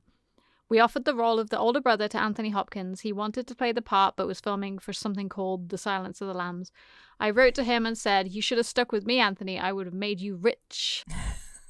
It sounds like it was a shame that he didn't do it, but I think Danny being played by Roy Marsden was perfect, to be honest. Yeah, he does it great. Yeah. He was actually cast at the suggestion of John Challis, who at the time, he was known for playing Adam Dalgleish in many of the P.D. James adaptations over on ITV. So he was in the same one that Buster Merrifield and Leonard Pierce had been in all those years ago when they were in the same adaptation together. So he was a known face at this time. He went on to reprise the role of Danny Driscoll in The Green Grass, and he actually mentions in an interview from one of the event programs that Mike Jones sent to us that he knew Buster Merrifield Merrifield from before their time together in Shroud for a Nightingale, because the father of the nanny to his children was the manager of the bank where Buster Merrifield worked. So it's actually a very small world in that case. Yeah, it really is. So little Tony was played by Christopher Ryan, who also returns in The Green Grass, I'm told. Haven't watched it. Mm-hmm. He has a lot of credits on IMDb as well. I think if you were watching a lot of TV around that time, you would have seen both of their faces in other shows because they were both pretty active. Yeah. And now they're really active in the convention circuit. They go to quite a lot of the conventions. So again, it says in the event program that Mike Jones gave us that after casting Roy Marsden, following seeing him in a West End play with John Challis, John Sullivan asked him if he knew of an actor who was short. So Christopher Ryan... And he said David Jason. Christopher Ryan sprung to mind. And Tony is described in the script as a pugnacious little sadist. And the idea to pop the head out behind Danny was actually Chris Ryan's idea. So that's such a famous moment. It's very good. Yeah. Little head going around. Both actors have said that the rehearsal time was very short, as we can only imagine, because we know how tight the time was. Since the show was shot all in one night, it really was over very quickly, they both said. It was like a very short job. And that's all I had for now. I thought you were putting in some short jokes there. Large or not quite so long. So now we go to upstairs in the Nag's Head, where we have the seance, and we enter this room that is in complete darkness, and we have a red curtain covering sort of all of the extra chairs and tables that are stacked away. And Del, Mickey, Jevon, and Trigger are all standing behind the curtain, hiding from the Driscolls. I think it's really... Do you remember these rooms, dude, from like when we were kids, when we used to go to functions in pubs, and there was often like a red velvet curtain sort of as used as like a storage area. I remember these so well, like these sorts of function rooms in pubs from my teen years especially. Do you? Yeah, and it's always like you're not supposed to go in there, so if you did go in and hang out, you felt like you were like sneaking into school or something. Yeah, like breaking the rules. Yeah, it's so weird. Everyone who grew up in England sort of in the pub scene has the same memories, no doubt. Yeah. Trig, what are you doing here? What are you doing here? It's got nothing to do with you. What are you doing here with us? I don't know, really. He said quick upstairs, so I just went. Oh, I love Trigger's character. He just does what he's told, no matter who tells him to do it. It's actually Mike that said upstairs, not Del. I know, it's true. And you don't even really notice Trigger running away until you see him up here. But now if you watch for it, it's really funny the way he goes, leave. To be honest, I'm not sure I wouldn't do the same. Yeah. If I was there and they were like, quick, upstairs, I'd be like, quick. All the panic. Then we hear some loud bangs, as though someone is trying to break the door down. There's a doorknob there, Tony. Why don't you just turn it like a DVD? I'd imagine people like the Driscoll brothers like to make a big entrance wherever they go, so even if it's not really necessary. Yes. But I do wonder if Boise and Mike tried to make any attempt to stop them going upstairs. Because it feels like that they wouldn't have just sort of let them, but then they couldn't have stopped them. It's interesting. Guess we'll never know. No, that's true. So the Driscoll brothers and their two heavies go into the room and they immediately notice the red curtain. And we get some really good physical humour here where Tony pokes the curtains with the pool cue. Yeah. 3 times. And I just love the movements that they do behind and sort of the shock on their faces as the cue comes through.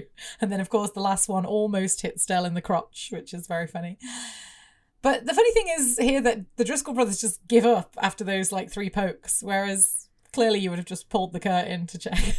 But anyway, I suppose it's funnier for the next reveal that they didn't do that. Yeah, I always thought that Danny knew they were there, so this was just a way of winding them up. But then it also it seems like he's like, all right, they're not there. Yeah, he says, well, let's check the toilets. Yeah, so and obviously he throws the full cue at the curtain as well, which I think kind of leaves a slight imprint of people, like the shape as well. It's but obviously just so we can have this great moment.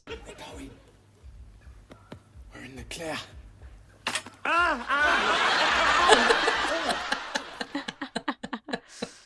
This is such a common TV trope. You never come right out from your hiding place the second, or go, yes, I'm in the clear. You should wait half an hour. Yeah, I know. Or at least wait a few minutes and be like, have they gone? Is he gone? That's a Matthew Corbett quote. Okay. So Trigger taps Del's mobile phone by accident, and the instant aerial goes straight up Del's nose, causing him to cry out in pain. And the curtain falls down in all the commotion. I really love the way that Jevon and Mickey and Trigger all try and pull the curtain back up. Yeah. Like over their faces. And Del just leaves it hanging. And it's Del who's actually the one who's like, drop it, it's okay. That's really funny. So the Driscoll brothers comment on how Del has one of their phones up his nose, and he orders the other three to leave. And again, we get the loyalty from Trigger here. Trigger attempts to stay, and then Del sort of says, no, it's okay, you go, Trig. Which, yeah, Trigger's the most loyal friend to Del. We've mentioned this a number of times. So the Driscoll brothers tell Del that he owes them £2,000, and Del hasn't got the money because he hasn't sold the phones yet. So now we find out that Mickey and Jevon actually screwed Del over even more than we originally thought. Them two youngsters, Ebony and Ivory, took the phones from us over 3 months ago. 3 months? I didn't know that, Danny. Do you think we're stupid? So they're basically saying that Mickey and Jevon told the Driscoll brothers that they gave the phones straight to Del, like, as soon as they got them 3 months ago, right? That's what Mickey and Jevon must have told the Driscoll brothers, or at least not denied that to the Driscoll brothers. And that is really putting a noose around Del's neck. If I was Del, I'd be really pissed at Mickey and Jevon after this. Yeah, but it is in keeping with Mickey and Jevon's characters, isn't it? They're very, like... But then they wouldn't cross Del. Like, that's not in keeping with their characters. Like, surely they would... I know they're afraid of the Driscolls probably more than Del, but they wouldn't want Del pissed at them either, I wouldn't have thought. So it's just a bit of a weird situation, this. So it's quite funny when Danny asks Del if he thinks that he is stupid. Because all I can think about is that story about the end of the world. And he's the brains of the outfit. So they refer to Del. This is the bit I want to ask you about, dude, because I really don't fully understand this. They refer to Del as a Fagin, say he's pulling a Fagin, which would mean that he's sending out his pickpockets to thieve for him and then sells the stolen items for profit. That's what Fagin did. He sent his boys out to pickpocket and then he kept the stolen items and sold them for more money. So I don't really understand the reference to that for this situation. Well, he's saying that... he thinks that he has like pulled one over on the Driscoll brothers because he's gotten these phones off of those two idiots. Yeah. And he's going to make the profit, which is the same, but he didn't know, like they're implying that he knew that, so because Del says, I never knew that they'd had the phones for that long, right? Yeah. They're implying that he knows everything and he doesn't give a shit and he's basically just going to make profit and he doesn't care that, you know, that he's going to owe money back to the Driscoll brothers in the long run. It does make sense that he calls him Fagin. Obviously, it doesn't make any sense that the Driscoll brothers would think that Del would do this knowing they were behind it. They're just not believing him in the case of they're saying that he didn't know, but we know he didn't know. That's why he's in this vulnerable position. Yeah. So, but like, even what they said to Del in the last scene when they told him that the Driscoll brothers know that they gave the phones to him, but they didn't know how long he'd had them. Even then, Del was afraid. So, like, knowing that or thinking that he's had them for 3 months makes it like so much worse. But I don't know. I still don't really fully get that, but yeah, it's fine. The time scale thing doesn't matter, or it shouldn't matter, Yeah. except for the fact that the Driscoll brothers say they don't want them back now because they said they're old model. Yeah, so that's Yeah. the next thing I was going to say, because they have them on the sale and return thing. Obviously, the Mickey and Jevon have them from the Driscoll brothers on sale and return, and then they gave them to Del on sale and return. So yeah, in theory, you should just be able to give the stuff back. And as you said, the Driscoll brothers won't have it back because Del tries to give it to them. And it's clear to me here that the Driscoll brothers are the ones in the wrong. I mean, Of course, they are. said sale or return, and you know they don't accept that. So, yeah, it's very unreasonable for them to expect Del to give them this money at all. To be honest, Of course, you know. yeah. It's meant to appear unreasonable. It's meant to just appear as a Yeah. threat. And like you said earlier, sale and return is so great. That's the thing. Yeah, It doesn't work because it's not that great because the people who are doing it don't actually. If it's word, like you only go on their word. The Driscoll brothers are not men of their words. yeah. This is why. But then, like, this is the thing I don't understand. So the Driscoll brothers' business presumably is not just trading; it's everything, all sorts of crime and all this sort of shit, right? I would imagine they're not traders like Del. Because if they were, who in their right mind, other than the likes of Mickey and Jevon, would ever trade with them, knowing that they go back on their word and they beat you up if something goes wrong? People trade with them because they're afraid of them. That's the thing. They have that fear over everybody, and all of their business just comes from high profit because you're factoring in the risk of the fear. People who do work with them tend to get a lot of money as long as things go well. That's usually why people deal with these crime networks. Yeah, I don't understand that mentality at all. Why you would want to put yourself in that position where you're like terrified of your business partners. But like we said, we Crazy also scenario. saw that Boise dealt with them in the past, and now he's like really scared of them. So it's like, it's not like people don't know that there's a huge risk involved in working with the Driscoll brothers, but they've got the money and the power to help you be successful. So that's why people do it. I mean, yes, they do it depending on the deal, but this deal definitely wouldn't have been something that would guarantee them loads of money, like crappy mobile phones that don't work properly. Yeah, you know? but it shows because Jevon and Mickey are a couple of idiot, inexperienced youngsters in the game who thought, oh, this will be a sweet deal. But the Driscoll brothers were basically just doing it to get paid. They don't want their stupid stock back. So it's true. the reason they're all in this position is because of their inexperience taking the phones from the Driscoll brothers as a bad decision. Yeah, but if I was Dal, the first thing I'd do after this scene was over is I'd go and get Mickey and Jevon and threaten to beat the crap out of them if they don't pay the Driscoll brothers on my behalf. Yeah, but then Dal wouldn't really, I mean, he jokingly threatens, but he wouldn't really beat up Mickey and Jevon, would he? So I don't know, wouldn't he? No, in he this wouldn't. situation, I would have. I mean, God, it's like Dal's been put in this position completely like against his will, and they dropped him in it. I think they are completely culpable here. But anyway, so now we get a bit of backstory actually regarding the Driscoll brothers. You've got to give me a bit of time. I mean, you two can't be short of a couple of grand, can you? And you know why we ain't short of a few bob? Because we don't let debts linger. So Del is very scared here, so much so that he's shaking when he lights up a cigarette. And it actually looks really strange to me to see Del smoking a cigarette, because I think I'm used to seeing him smoke cigars at this point. It almost looks like really little in his hand. I don't know, maybe that's just me. Anyway, the Driscoll brothers explain that they grew up very poor and their father used to work in the stables of a big mansion from 6 a.m. till 8 p.m. for $1 a day and a horseshit sandwich. When the mansion got robbed, the police blame their father. And I love how they claim he was innocent while listing off all the evidence that he did it. He died in a police cell with a fractured skull. They said it was a suicide attempt that went wrong. All right. Well, whatever way you look at it. They claimed he tried to hang himself with his braces and smashed himself to death on the ceiling. This reminds me of the bullet that ricocheted off his nose and blew his brains out. Blew his brains out. Yeah, so true. Well, not really. Yeah, because I love the fact this line is helped so much as well by David Jason's eyes like bouncing up and down as though he's picturing the braces like going up and down and smashing him on the ceiling. It's brilliant. So the Driscoll brothers claim that the day their father died, they swore nobody would ever dump on them again and they would never, ever be poor. But fortunately, Del, being the good guy that he is, has a great comeback. Wait a minute.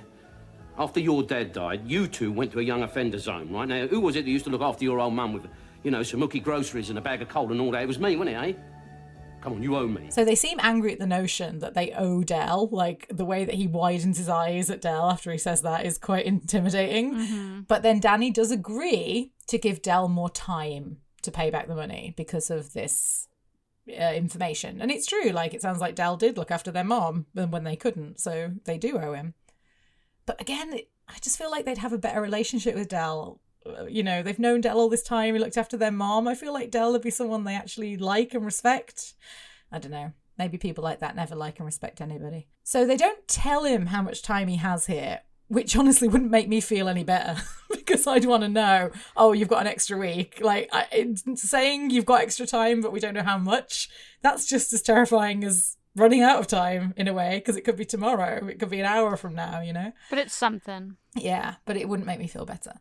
So obviously it's not a lot of extra time that they give him in the end because the wedding is very soon at this point, and obviously the bachelor party is even sooner. So they show up at the stag do. But again, time-wise, I'm not really sure. Does it say in the script sort of how long before the stag do this is meant to be? No, I don't think so. Unless it's buried in my notes, I'll get to it. But I didn't write it at the beginning, so it probably doesn't. Right. Because we still don't know how long the wedding was from the day that they're planning it. Yeah, because like when I was a kid and I watched this episode, I felt like all this happened in the space of a few days. Me too. And I still kind of feel like it's within the space of a week, like all this stuff. It doesn't feel like there's loads of time between everything, but yeah, I don't know. Boise runs into the room and we find out in a minute it's because he was worried that Del was telling the Driscoll brothers that he had the video recorders that he thinks belong to the Driscoll brothers.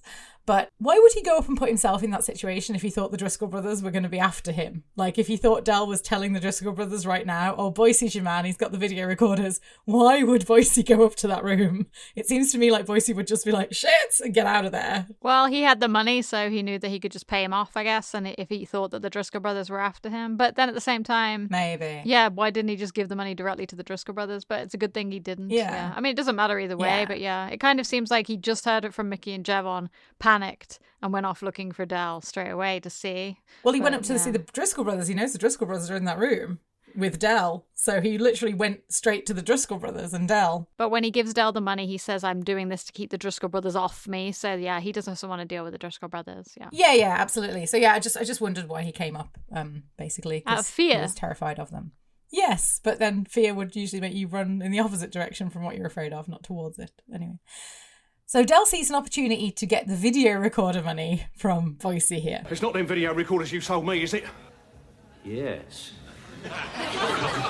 Do the Driscolls know? Well, I haven't said anything, yet. Well, you're not going to tell them I got them, are you? Well, look, they want to give someone a good hiding. Tell us what it was like, won't you, Boise? Aw, poor Boise. To be fair, though, he did lie to Del earlier and bullshit him, so, I don't feel too sorry for Boise. I rarely feel sorry for Boise. No. Boise then hands Del $3,000 that he just happened to have in his pocket. So at the end of this scene, Del has got £3,000. He needs £2,000 for the Driscoll brothers and £2,000 for Rodney's deposit, right? Mm-hmm. So could Del really have not found £1,000 from somewhere else so he could pay both? Like, we've seen the Trotters find the money for stuff like this on multiple occasions. Not instantly, though, because the Driscolls show up at the stag do, and that's it. He needs the money immediately, right? So that he wouldn't have been able to get £1,000 out of nowhere. You cannot get blood out of a stone. I'm just thinking about Cash and Curry here. Like, in Cash and Curry, they pawn, like, loads of shit and get, like, what, £2,000? Yeah, but like that. That's not like that, though. They have to do it over the course of an entire montage where they sell all their stuff. He needs it immediately. Yes, but how long is the... Yeah, but like, so again, because we don't know the time frame, but I'm just saying that in emergency situations, we've seen Del be able to get money when he needs it, right? And this is surely an emergency situation. Now, I know you said he forgot about the money he was going to give to Rodney, which makes sense why he wouldn't do it. But if he had remembered, I think he could have found that other £1,000. I don't is think what I'm so. saying. I don't think he could find it on one evening when the Driscoll brothers are right there and he has to pay them. And he's been told when they show up, they need the money. There's no way. Well, you're assuming that the stag do is the next day then. No, I'm not assuming that. But I'm saying that he forgot completely that he had to give Rodney the money. So he's got the money ready to pay the Driscolls when they're ready. And then in that last minute, that night, he has to give Rodney $2,000. So he forgot completely. And then the Driscolls come expecting. Yeah, but what I'm saying is you don't think it's possible that he could have found that money. No. At all. No, it's £1,000. I have another... Yeah, so I have another way he could have got that money. So, like, obviously Boise is terrified of the Driscolls, right? Boise owes Del £3,500, is what he says in the previous scene. Del easily could have gone to Boise and said, "Oh, I spoke to the Driscoll brothers, and they want the last 500, but they also want interest because it's been delayed and it's 1,000 now." Boise would have given that straight away out of fear of the Driscolls beating him up. I mean, it would have meant him conning Boise, but even so, I feel like Del is smart enough to get out of this situation, is all I'm saying, before it resorts to him being beaten up. I don't agree. I think this was a last resort thing. He had no money left. He promised the money to Rodney, and that was all. He was just happy going along. He probably spent the other $1,000 in a week. He's got the money for the Driscolls. He's comfortable. He's always living by the seat of his pants. It's completely believable. Yeah, so I do mention in the next scene that I feel like some of the money went on Rodney's stag do, because obviously you see him sort of throwing the money around. He's like putting another score behind the bar and everything else. So yeah, of course, I'm totally understand what you're saying, that he forgot about the money to Rodney. I'm just saying, if he had remembered, getting that extra 1,000, I don't think would have been completely out of the realm for Del. That's all I'm saying. Yeah. Based on what we've seen in previous episodes. Yeah. I don't agree, because £1,000 is a lot of money, and he had like no time at all to come up with it. So I don't agree. Okay, fair enough. Tell us what you think. I think that's one of the few times we've had a bit of a debate there where we completely disagree about something. So the thing is that people, for the most part, the fans of the show don't really like it when you pull apart the plot like this. No, I mean, I think it's an interesting debate. I mean, I always pull the plot apart. That's what I do. That's part of my episode breakdown. And some people don't seem to mind. Other people in the comments analyze it just as much as I do. So I think it's fine. It's just a personal preference. So anyway, that's all I had for that scene. Do you have any notes on that scene, dude? Yeah, so I have a few notes here. So it mentions again in Chris Ryan's interview in that event program provided by Mike Jones, that this scene was not shot in front of a live studio audience. Oh. I think now watching it, I know that because there are a lot of the classic laughter over lines moments in this one where you can tell they're not playing to an audience.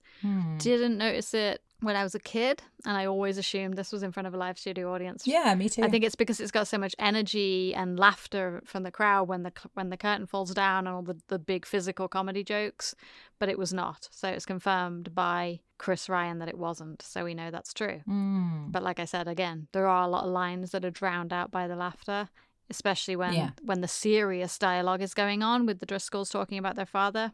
The laughter trickles over a lot of the dialogue. So if they had been playing to an audience, they would have probably changed the way they delivered those lines. Yeah. I've mentioned this in the past, but this is a great example scene here of Trigger's loyalty to Del. Yeah. The fact that he looks all uncomfortable with the idea of leaving, even though it has nothing to do with him. Yeah, completely agree. I really love the fact that Danny calls Jevon and Mickey Ebony and Ivory. That's really funny. Just the idea of them being black and white.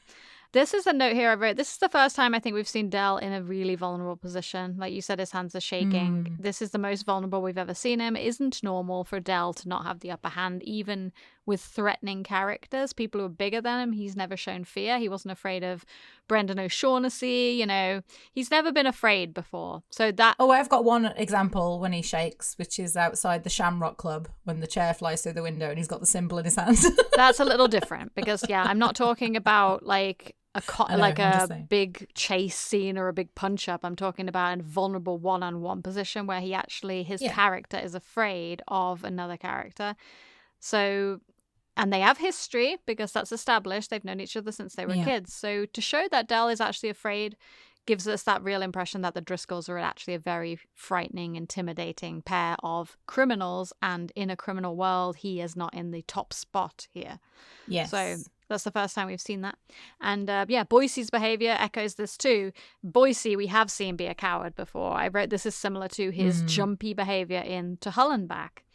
And also trickles of Boise's character's fear comes through in Chain Gang. He doesn't like to not be in control. So when it comes to business deals, Boise is either completely gliding through with an air of confidence. He's also a panderer, like he is when he's making his deal with Jumbo. He's trying to be all nice and sucking up, which is kind of how he is into Hull and Back. And here we see his complete coward side, which is kind of cool. So we see lots of sides of Boise. I love the fact when he just goes, I thought I was, but I just happened to find $3,000 in my pocket. That's just really funny. But again, Del knows him so well that he's able to just coax that. He knew he had the money and he knew he was lying about being a skint. So shows Boise and Del's relationship too. And that's all I had in notes for that scene. So now we go to Rodney's stag do. There's a comedian performing who Jenny mentioned at the beginning was Parker into Hull and Back and is also the guy who warms up the audience for Only Fools and Horses performances. So Denzel is at the stag do. So we haven't seen Denzel yet in this episode. No. So again, it's nice to see everybody in there. And he's sitting with Albert, Del and Rodney at Jenny's favourite table. My favourite table, yes. I remember my stag night, Rodney. It was about 1 o'clock in the car park. I was just about to stagger home when they jumped out on me. Who jumped out on you? I don't know, it was pitch black. Anyway, they super glued a learner sign to me pants and ran off and left me. I feel like Del and Rodney would have been at Denzel's stag do since they were the ones that organised the catering for the wedding. Well, they might have been too busy making the lobster volleyball game. No, they weren't doing any of that. It was pie and chips all right. But maybe it was them, because Del does laugh a lot when he's talking about the story. Maybe it was Del that did that to Denzel. Yeah, he's not saying they weren't there. He's saying Rodney wasn't probably, but Del probably was there. Yeah, he would have been there. He probably had Rodney and Grandad doing all the catering. Yeah. So we can see how drunk Rodney already is here, as he's heavily slurring his words. I think this is the drunkest we've ever seen Rodney's character. Yeah, you don't actually point. see him drunk that many times. He's pretty drunk in Rodney Come Home, but I think he's more I think he knows what's going on more in Rodney Come Home than he does here. Yeah, and this is more of a funny drunk. It's more of a sad drunk in Rodney Come Home. So, yeah, I agree. Speaking of stag and hen do's, just as a side note, I can't believe that some people have their do's the night before the wedding. Like, that is crazy to me. I know this isn't. This is 2 days before, but... That was more of an old tradition. Yeah. Yeah, but like a night when you're supposed to get absolutely plastered and then go get up the next morning, like for your wedding. It's such a terrible idea. What do you mean this is 2 days before? How do you know that? He says it later on. He does? In the scene. Yeah, he says, I'm getting married in 2 days' time. Yeah, when I was growing up, it was my understanding that you always did this the night before the wedding. I just thought it was a traditional thing. And I do remember as I got older thinking, oof, this will be shit. Yeah, like being hungover on my wedding day. But it's still something some people do. I guess people that don't drink, it's fine. But if you drink, I wouldn't recommend it. I mean, we had a party the night before my wedding. it wasn't a stag party, but but it's very traditional in this country to have like a meeting party the night before where all the families get together and you do drink. Yeah. But I wouldn't recommend it. I wouldn't recommend it. So Albert dismisses himself from the table and Del hands him some money, a score, which is what I mentioned earlier. So maybe, again, that explains where some of the money went behind the bar for Rodney's stag do that Boise gave him. As Albert is leaving, the comedian makes fun of him. Oh, look, there he goes. All right, mate, fancy putting your head on upside down. I love that line. Poor He really does look like he put his head on upside down. So I noticed that Del doesn't come to Albert's defense here like he usually would when someone has a pop at him, but it's probably because it's a comedian, not a regular person in the pub.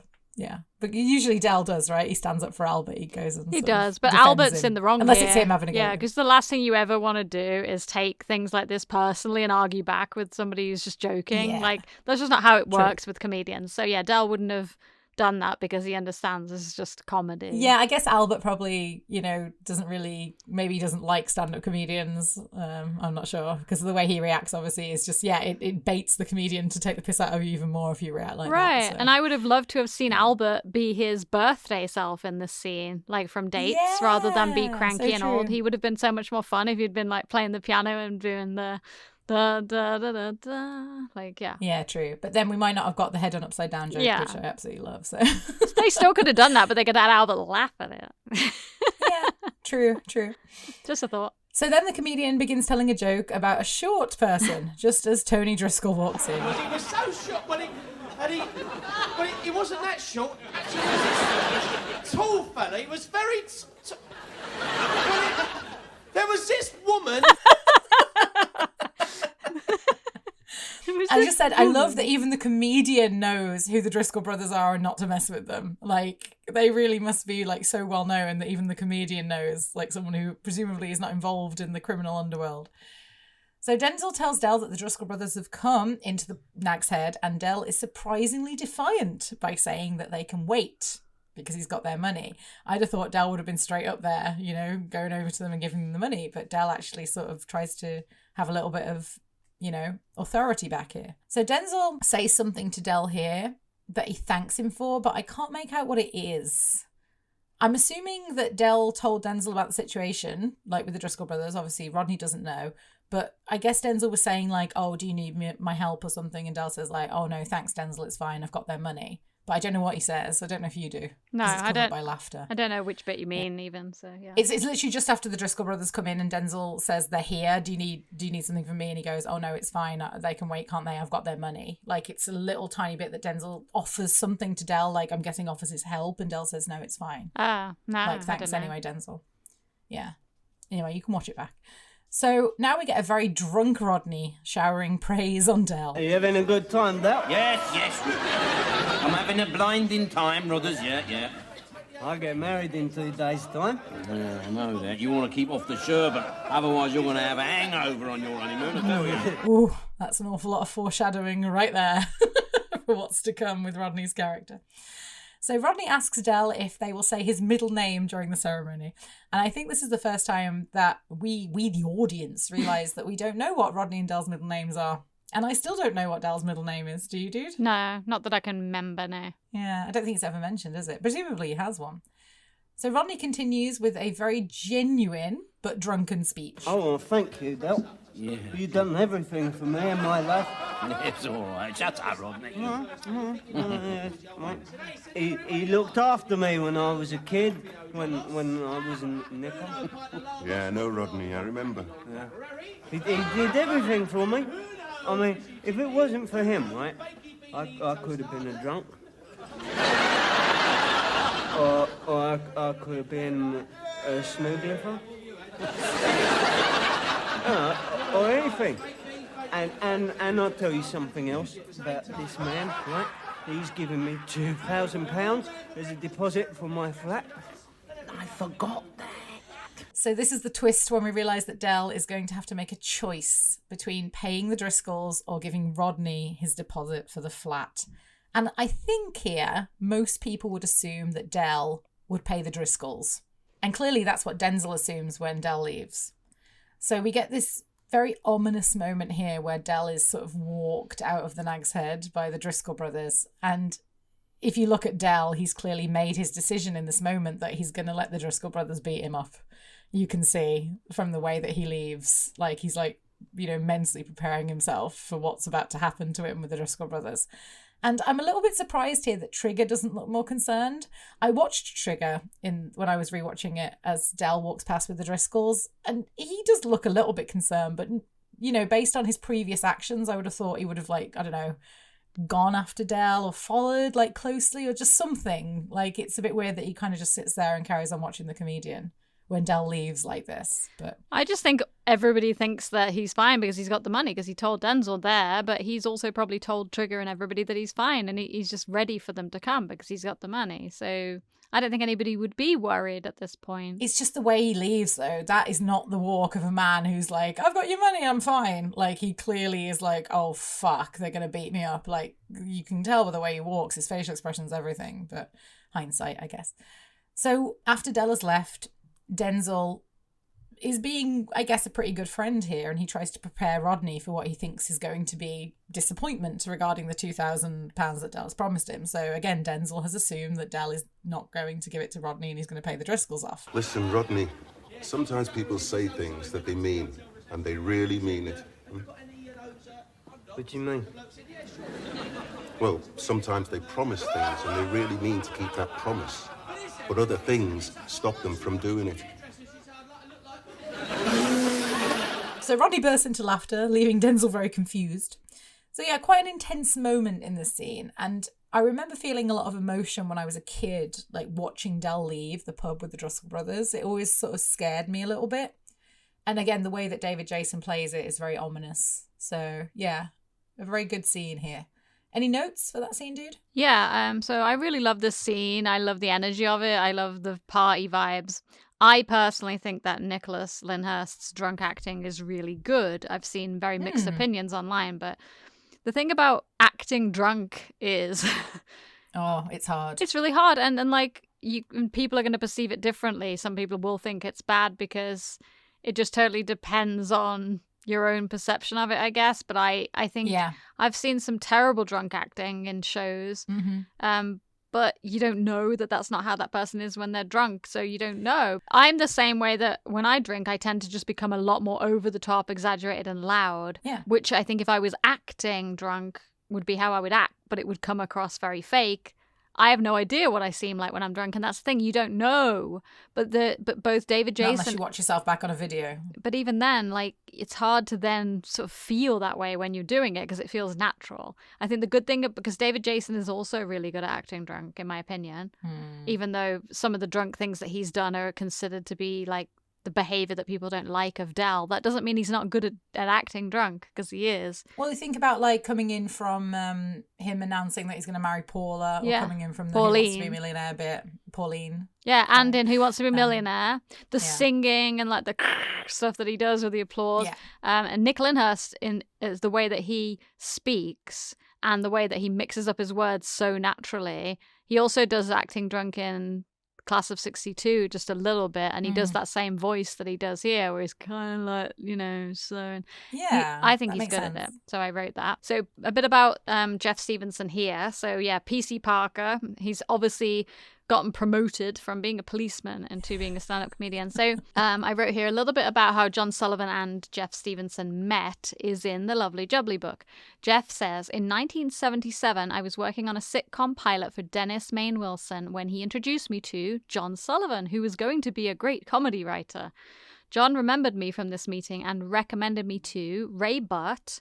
Soon after that, he was cast in Citizen Smith, John Sullivan's show that he did before Any Fools and Horses.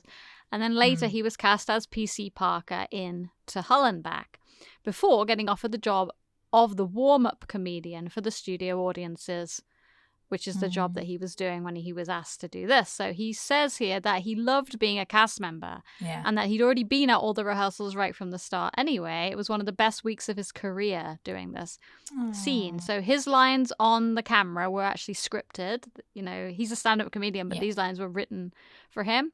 But when it's not featured, him speaking, that's his own act.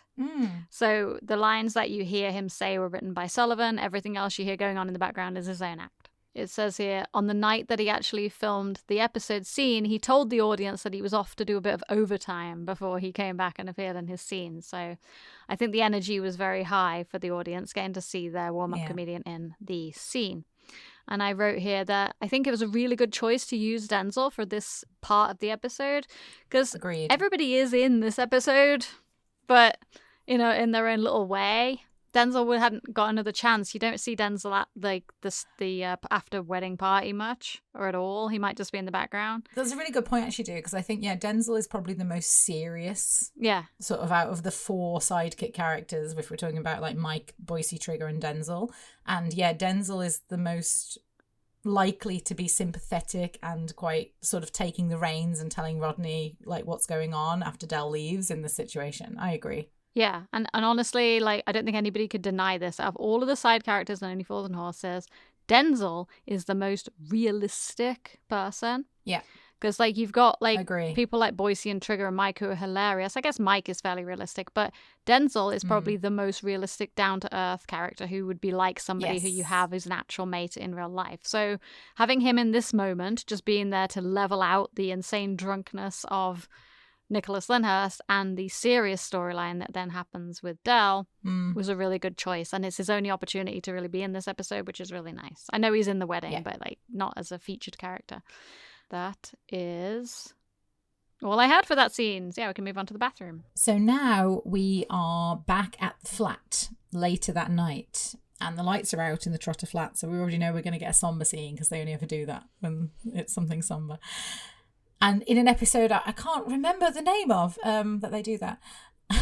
Yeah, I know. You're not allowed to mention it. I didn't mention it in the last scene either. Yeah. So Rodney bursts into the flat in the exact same position that Denzel was in on his stag do.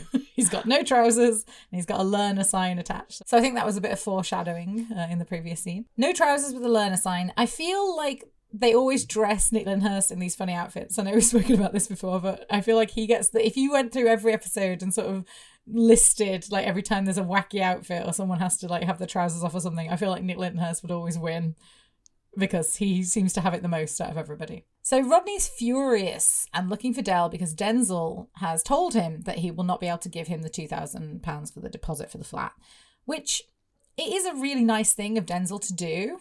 Like to try and help Del out and sort of, you know, shoulder that responsibility of being the one to tell Rodney. But what would happen to Del if he'd given the money to Rodney? Like, I feel like Denzel should have told that side of the story as well. Like, he said he has something more important to spend it on. Why didn't he just say if he gives you this money, he'll get beaten up? Rodney would have been like, okay, fine then. You know, like, why tell him? Why go to the trouble of telling him but not telling him the full story? Like, if you're going to tell him. I think that my reasoning for this is that Denzel either was trying to tell him but Rodney was too drunk to comprehend it, or it's something that Denzel knows Rodney wouldn't be able to accept that Del was going to get beaten up, so we just didn't want to go the full story. Yeah, I think if, like you said, we've seen many times when Rodney has been like, no way, I'm not going to let that happen. Like, Rodney wouldn't have wanted Del to get beaten up. Yeah. So it had to be something that Del had to do in secret. So I think Denzel probably knew that, and that was why he said, oh, it's just something more important that he has to spend it on. Yeah, I guess in that instance, then I'd just be like, why would Denzel even tell him anything at all? He was trying to It help. just makes sense not to not say anything. I don't know. I agree. It's a choice, but I think he was trying to Yeah. help. Yeah, and he thought that he was doing the right thing. Yeah, I think he was trying to help. You're right. But so Rodney hears that Del is in the bathroom, and he talks to him through the door. Thanks for walking out and leaving me like that. Sorry, I had too much to drink. Felt bad. I'm still feeling a bit rough, Rodney. And thanks for not giving me that money. Denzel explained that you had something more important to spend it on, and you promised me. I told Cassandra and her mum and dad and everything. So Del tells Rodney that the money is on the table. And then we get this very unpleasant shot that shows us what the Driscoll brothers have done to Del. And, you know, for people that are a big fan of the show and a fan of Del and the character, it's hard to see him like this. I guess that there were restrictions, though, on how much that they could bloody him up. But, like, I guess they showed as much gore as possible, which is none. Because I know that they beat the crap out of his body, but I feel like there'd have been some cuts and some blood as well as just bruises. I don't know. Maybe that was an issue with censoring on the BBC. I'm not sure. It's a lot easier to do fake bruising, and also you can pummel a body without cutting it. I think that's their trademark. Yeah, maybe. I just feel like there would have been some bleeding somewhere if they'd have beat him up this badly, even on his body. But who knows? I'm not a doctor. I am a doctor. I am a doctor. So Rodney comes back to the bathroom with the money that he found on the table. Del? Thanks. It's all right, Rob. It was a pleasure. Del? Yeah. I'm sorry, right? Shut up, you tart. You're still going to be my best man, aren't you? Yeah, of course I am. Yeah. We'll have a good old knees up, eh? I think I've had enough of that for one night, Rodney. I love that Del's still making jokes, like even in this situation. It's, again, very clever writing. I always love it when they're able to insert comedy into a really serious situation. I said that in Strained Relations as well. It's brilliant writing. I know why Del wouldn't want Rodney to know about this. You know, as you said, Del wouldn't want Rodney to sort of go after him or anything. And Del is actually very private about this sort of stuff. But surely the Driscoll brothers wouldn't just beat him up and then not expect their £2,000 still. Like, I feel like this is not something they're going to be like, oh, okay, we've beaten you off, forget the £2,000. They're going to come back again, right? And try and get the money. So it isn't over. So Rodney would have found out anyway, is what I'm trying to say. But yeah. No, I mean, maybe he gave them £1,000, like you said, the other £1,000. And this is like how he pays his other £1,000, or maybe they beat him up as a way of delaying the payment. Yeah, we don't find that out. But yeah, it's not like they're going to forget it after he got beaten up. No, you wouldn't forget £2,000. No. So, but anyway, it's a very meaningful scene for the Trotter brothers and important for the dynamics of their relationship. Yeah, it's a great scene. So, any notes, dude? Yeah, so heartwarming, I wrote. Yeah, I think it's very important here that this scene is done the way it is. You've got got anger. They can't see each other. Yeah. And you can see from the way that Rodney is speaking that he's still a little bit drunk. Yes. But he's a lot less drunk than he was in the previous scene. So yeah, this is a really, really vital scene for their relationship, because I think about the only other time this is similar to is in No Greater Love. Del walks in all beaten up. He got beaten up for Rodney. Yeah. And Rodney sees him and he knows on some level what he's done, but he kind of pushes it off and acts as if he doesn't know, or he walked into a revolving door or whatever. Yes. Now we're on another level of seriousness. This is something like Rodney doesn't even find out that he's even injured, because it's all hidden beneath his suit.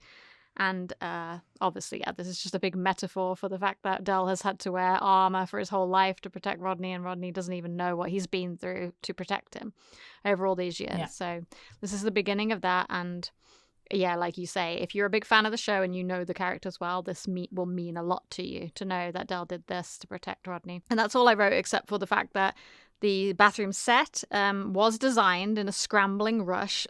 Graham Lau said that they generally only got the script a week before they filmed, so they made this set pretty quickly. Often they don't include fancy concepts because they didn't have time. As long as they were comfortable and conformed with the style of the show, nobody worried too much. So this is just a men's bathroom, right? If you look at the background, it's not the cleanest, nicest looking bathroom, but it wouldn't be. But I did notice that the 4U2P sign is no longer on the door, which is a shame. Aww. That would have been kind of a nice callback. 4U2P sign. Yeah. And apart from that, that was all I had. Okay, great. So now we go to the wedding, Rodney's wedding. And we start the scene partway through the wedding ceremony already. And we see Cassandra's mom for the first time here. So we mentioned her already, but this is the first time we actually see her sitting next to Alan. And we all know how wedding ceremonies go. So I'm just going to pick out a few highlights for this particular one. So first of all, we have Dell pretending to forget the ring. Now, this has been done many times, obviously, in multiple sitcoms, shows, everything. But I love the way David Jason does it, of course. He's always the best at everything. It's very, very funny. And he genuinely looks like he forgot it. It doesn't look like he's joking at first. I call upon these persons here present. I call upon these persons here present. To witness that I, Rodney Charlton Trotter... that I, Rodney Charlton Trotter... I would appreciate it if the guests would conduct themselves in a manner more becoming to the occasion. Honestly, like, this part is hilarious. I love the fact that, like, until the Jolly Boys outing, this is the first time we see all of the side characters all sitting together in one place. And I love that they all react the same way when they hear Charlton. That's that, like, sort of lads, like, laughing at, you know, their mate doing something stupid. It's really funny. But if Rodney was that worried, could he have not had a word with the guy marrying them before the ceremony and told him, like, please don't mention my middle name? It was clearly fine to do that because he leaves it out when he goes to say it again later. I love Marlene crying as well. Again, very in keeping with her character, especially now she's pregnant. And when the officiator tells them that they are married, I find it really interesting that the director chose to show Dell's face and his reaction rather than Rodney's. Yeah. I don't know if you noticed that, but like we don't actually get a lot of sort of lingering emotional shots on Nick Lyndhurst here. It's all Dell. Yeah. And that's kind of what this is really about, right? It's not about Rodney starting fresh and being hopeful for the future. It's about Dell's loss of Rodney and the realization that, like, he's never had all these things that Rodney now has because he had Rodney. And it's just, I just think it's a really clever way to come at this. It's a really clever angle to come at this from. Yeah. Yeah, really cool. And then, of course, we get... You are now husband and wife. You may kiss the bride. Thank you.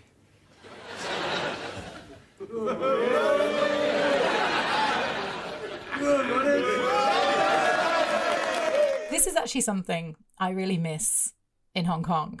I miss the laddish British nights out thing. I mean, I grew up, you know, doing all this stuff as you did, dude. We used to go to pubs and do all that sort of like all the friends together and like, way. Like I remember at your wedding, we had a little bit of that again because all of your British friends came to your wedding and we were like the life and soul of the party and everything because we have that sort of British, I don't know, what would you call it? Lad culture? I don't know if that's the right way to say it. It's not really laddish necessarily, but you know what I mean? When everyone's like, whoa, yeah, get on down, yeah, like that kind of thing. I really miss that in Hong Kong because I don't have any friends like that here. We had camaraderie.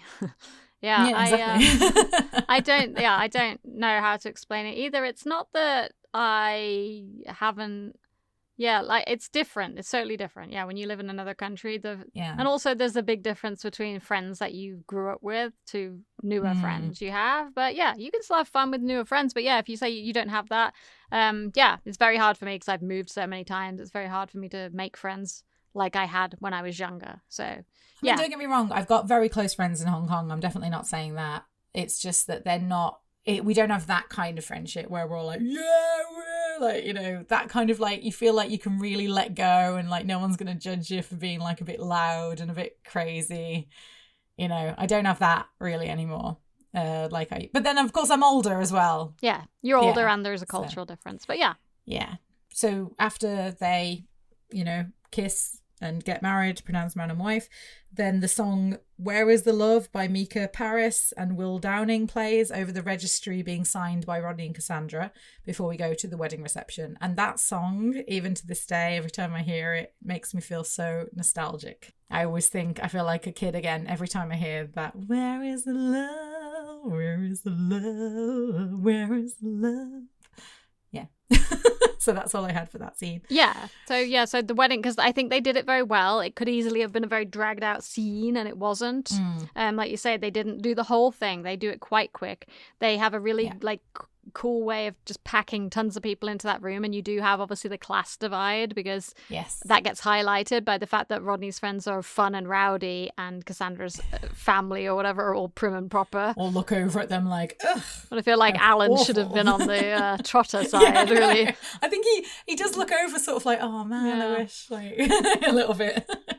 Yeah, so as you mentioned, Pam, this is the first appearance of Pam. She doesn't have any lines until the next scene, I don't think, but we'll add her in. Yeah, not to the So next scene. again, She has dirty looks in this scene. script says early 40s, so I'm not sure how old Wanda Ventham was here. So she only appears in 4 episodes total. I will ask you to try and name these, can you? Oh God. Okay, I know Miami Twice. One of them is obviously. this one, so it should be quite easy. easy. This one. Okay, this one Miami Twice. Fuck, I actually can't think of the other two. Really? I'll just tell you. So the other one, the Jolly Boys outing, I thought you would get that one immediately. Oh, right, of course. And then the last one is the difficult one again, which is the same one that Chris, I think, is in, and we couldn't remember. It's Mother Nature's Son. This is the last time they ever appear, and they only appear in the dream sequence. Because Pam and Alan... Oh, God, yeah, I wouldn't have got that. Pam and Alan do not return for the final trilogy, which, is a huge shame. They were probably very happy about. No, I mean the 1996 trilogy. Oh, yeah. That. Oh, yeah. When I say the final trilogy, I mean that one.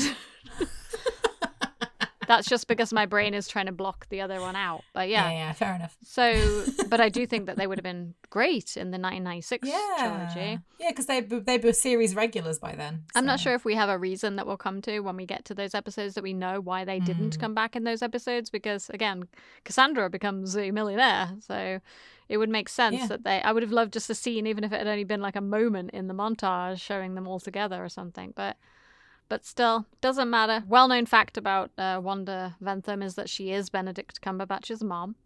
I don't know if you know this, but she was in Carrying Up the Khyber. Oh yeah, she is. She's one of the girls in the military. Okay, yeah. So I don't know. I don't remember that. But she also has a massive IMDb list of credits. So to bring that up is pretty weak, probably. But I just did that because I know that you would know that. Yeah, I love Carrying Up the Khyber. Yeah, she's I can picture her face, but younger as the character in Carrying Up the Khyber. Yes. Yeah. So the bit where where Rodney turns to Del for the ring and Del goes, it's 11:15.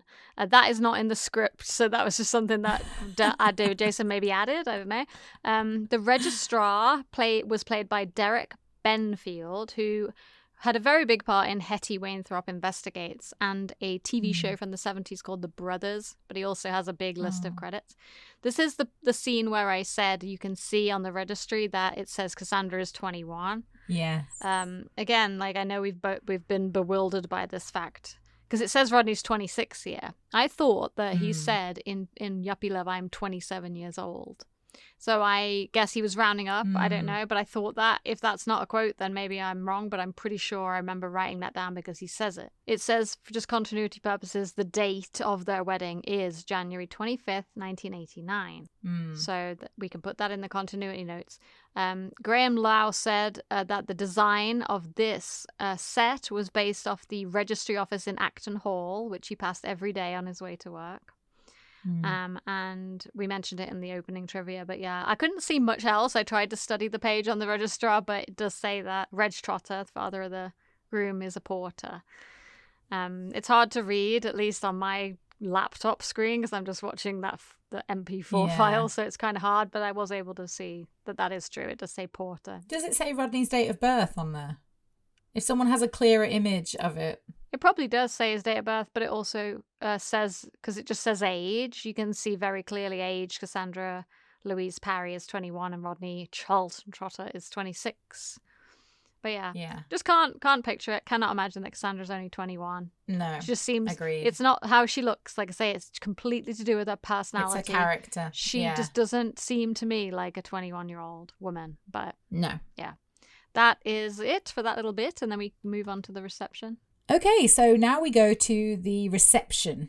And I guess this is considered to be probably one of the most meaningful scenes in the entire of Only Fools and Horses, and probably the most likely to make you cry if you did a poll of people that are fans of Only Fools and Horses. That'd be a good poll. Yeah, it's a very touching scene. So it appears to be nearing the end of the wedding reception, actually, when we go to the wedding reception. So we've missed most of it. It's wrapping up, Yeah, it's wrapping up. Because Rodney and Cassandra are saying goodbye to people as they leave near the door. And we see Alan eating, I can barely say this without throwing up in my mouth, jellied eels, which is his signature dish for his character. We get this mentioned a lot of times. And Cassandra's mum and dad go over to Rodney and Cassandra. And Alan reminds Rodney not to be late for his first day of work. So we've established that Rodney is definitely going to be working for Alan when they get back from the honeymoon. At this point, Rodney really has gotten everything that he could ever want. And that's what makes it so frustrating when you think about what he does with all of that later on. But anyway, at this current moment, everything has come up trumps for Rodney. Cassandra's mom invites Rodney round for dinner, and it's Alan here who wants to invite Del as well. Yeah, I love that. Which is interesting. Yeah, because that's certainly not the case in the future. In fact, even the next episode, when Rodney says that Del is coming, he says, well, she wouldn't have been happy in her promotion anyway. So yes, but I don't think it's because Alan doesn't like Del. I just think he just knows that Del will be himself and jeopardize her job. Yeah, sorry. true. I don't think Alan at any point dislikes Del. Yeah, it's difficult. It's a bit ambiguous in some of the scenes. So you can see here that Rodney and Cassandra and Cassandra's mom are all on the same page about inviting Del. And Rodney even tries to make out that Del will be too busy to come. But Alan says that he's seeing Del on Wednesday, so he'll ask him. Yeah. I would love to know, I think, this is kind of touching on what you just said, but I'd like to know when the friendship between Del and Alan kind of changed to sort of, but you said it never did, so yeah, I don't know. I feel like I don't think it does. I feel like Alan does kind of, I don't know, change his attitude towards Del, like he kind of gets on board with everyone else and sees Del as annoying later on. I'm not sure. We'll have to analyse that throughout Series 7 and the specials, because I don't think that Alan ever dislikes Del. I think he's aware, because he's a very down-to-earth person who sees the world realistically. I think he's aware that Del is an embarrassment in front of Cassie's bank friends in the next episode, but he doesn't dislike him, and he sees himself more as a Del than he does as a Pamela, you know? Well, yeah, this is interesting you should mention, because I've written something here about this. So I said next, we get an insight into the dynamic between Alan and Pamela. You're not going to get drunk again? No, he's taking me to a pie and mash shop. What for? For pie and mash. I think I'm just going to say goodbye to a few more people. What's happening to you? Ever since you met Rodney's brother, you've become like a born-again hooligan. It's thanks to you that my daughter's wedding reception is being held in this ghastly house. The irony is that she would have had her way and had a country club if Del was the one making the decisions. Yeah, it is ironic. So maybe she should marry Del. That's what I said. Maybe she realised that when she was drunk and tries to kiss him in Miami Twice. She does like Del when she comes down off her high horse. Deli Welly. Your ever-loving Deli Welly. I was going to say Deli Welly. She doesn't say that, does she? I thought, doesn't she just say kissy, kissy, Del? Kissy Del. Yeah. I always imagine she says Deli Welly because it seems like she would. But yeah, she does say kissy, kissy Del. So now we go to Del and Rodney, which is a really lovely conversation. And they are standing together in front of one of the buffet tables. Are you off then, bruv? Yeah, off in a minute.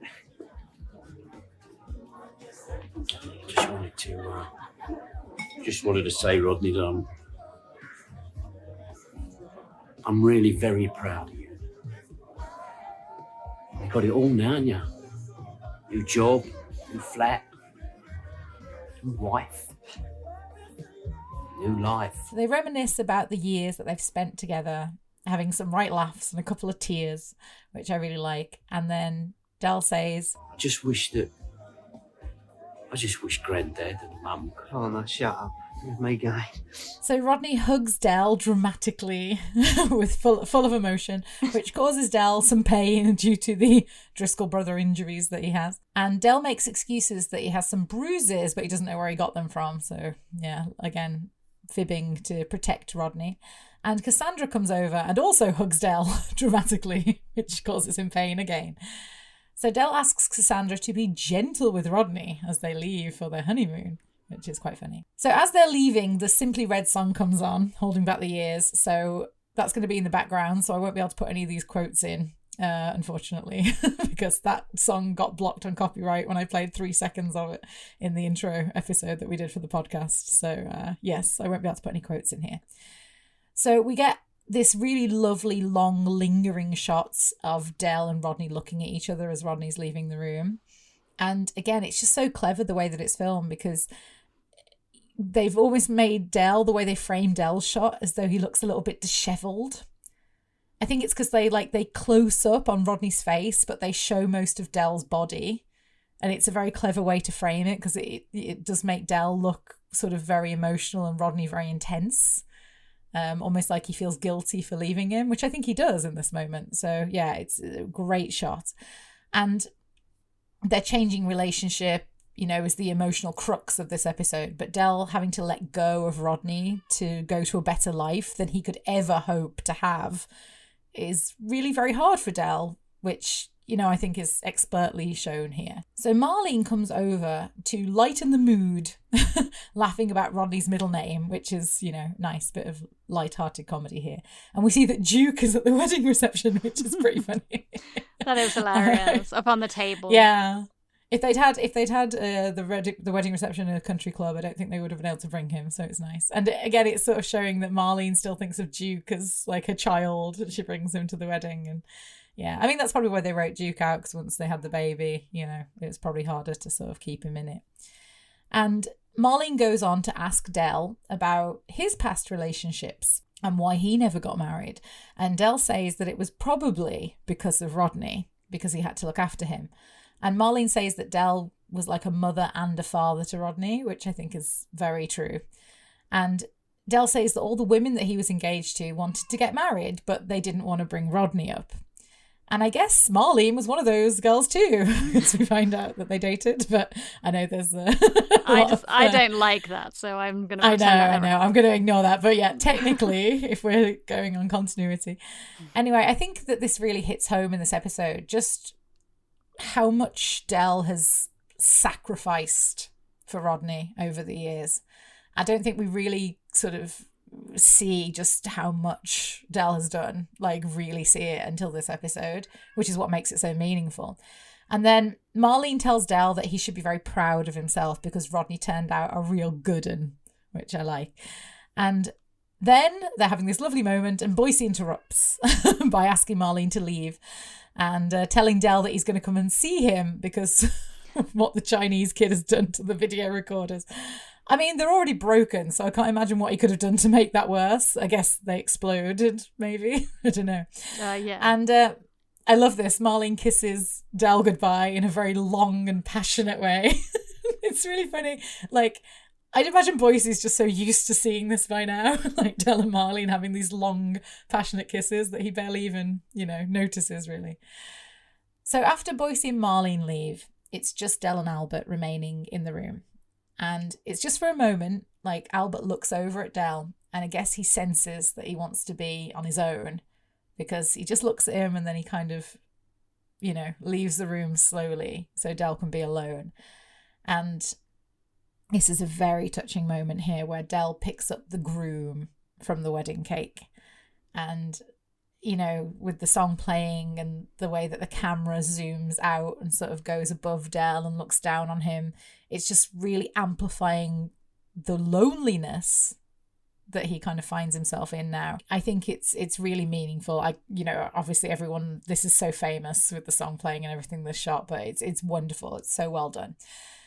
I do find it interesting that they chose not to end the scene there though, because that's where I would have ended the scene, to be honest. I don't think the last little bit is really needed. I think it would have been more powerful to end it there.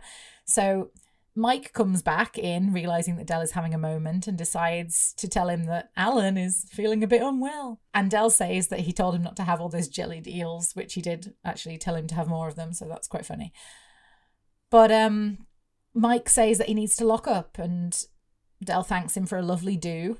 And we don't get the arbitrary conversation of Del trying to wiggle out of paying for anything because he didn't pay, Alan did. Right. So that's good, because usually we get that conversation at the end of a do. Even in Strange Relations, we got that. And yeah, the last shot is Del slowly walking out of the room, looking back for just a moment before leaving, and then he hangs his head down.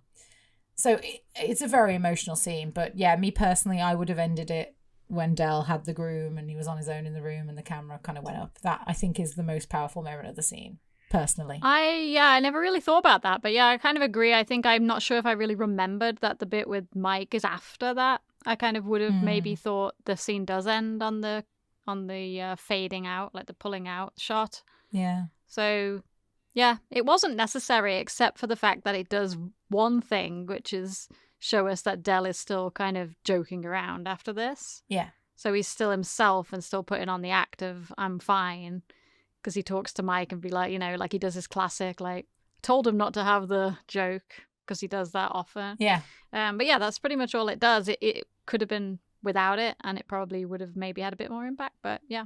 I can't really criticize because I love the episode so much. I don't think I would. I mean, this scene is amazing. Yeah, the emotion of this scene is fantastic.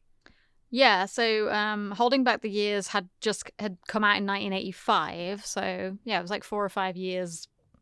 But I think heavily linked with this episode now to anybody in England at the very least. Yes. Simply Red is known over here, but nobody here would know this reference. So there's a lot of things about Simply Red that are linked to certain things. It's like the the fairground song of Coming Home to You on the Pepsi Max. Yes, I remember the music video. Right. And then there's Simply Red music videos are really funny. Watch them because they're just so funny.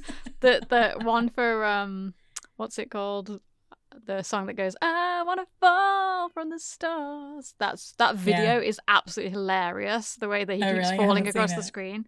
Yeah. Okay. Every time the song comes on, my husband and I like do the image of him like falling from the stars. It's just really funny. So we mentioned this in the opening trivia, but Tony Dow had hoped for an actual big film location for this one. And you can kind of see, like if you really think about this series, Chain Gang blew all the budget. Because after that, you've got these 3 studio-bound episodes. I personally love the fact that the wedding is at the Nag's Head, and I think that's very special. Yeah. And I wouldn't want to change it. But from a director's point of view, the vision, he had this idea of a night sky. Yeah. So he said, if we had film, this is a quote from the lovely Jubbly book from Tony Dow. If we had film, I would certainly have found an amazing wedding location, put him out under a night sky somewhere. But as we were stuck in the studio, the thing I got was a crane. So I was able to take the camera and pull further and further out. So we do get that really great memorable shot leaving Del isolated in the room with no one around him holding the groom. The holding the groom thing is reminiscent of him picking up Leonard Pierce's hat. So this is something that's very like touching when you're upset about something and you have an item that maybe represents that thing or person and you hold it and you get all emotional. Absolutely. So that's very really, really clever tool that he uses here. I wrote here, okay, so the script says when Del says, I wish Mom and Granddad could have been, and then Rodney's like, don't. Granddad is not in the script. So I'm pretty sure that David Jason wanted to add that. I mean, it's not that John Sullivan didn't, but I think David Jason probably just was like, we have to say Granddad as well. Yeah. I put Del conceals physical and emotional pain from Rodney, as he always does. Yeah. All the pain is beneath his clothes, and we forget about it, to be honest, until he hugs people. Yeah. There's actually a little bit in the script where Marlene asks Del for a dance, and this is a cut bit from the script, and he says he can't because under the shirt I'm covered in cuts and bruises. And she says, "Who you been out with then?" And that's cut from the script. So it's funny because he doesn't say anything about, but he does say, "I've got some bruises," like a couple times. Yeah. But he doesn't. Like he says he doesn't know where he got them from. Like, I'm just covered in bruises. I don't know why. I think I would ask if somebody that said they were covered in bruises, but I think it's very critical here that Albert didn't have any lines. I think it was deliberately written. This whole scene he's silent because it doesn't need lines from Albert. All the emotion comes across from Del. Yeah. And John Sullivan's choice to have Marlene be the confidant in this scene is a really incredible choice, because Sue Holderness has got this like amazing ability to convey all of this stuff and make it really serious but also really light at the same time. Yeah. Just her personality, her voice, the way that she is a woman in Dell's life that's not a relative, but he completely can confide in her, and she knows all of his history. And she's such a cheerleader for him. Like, she doesn't be like, oh, you know, you did this wrong, you did that wrong. There's no criticisms.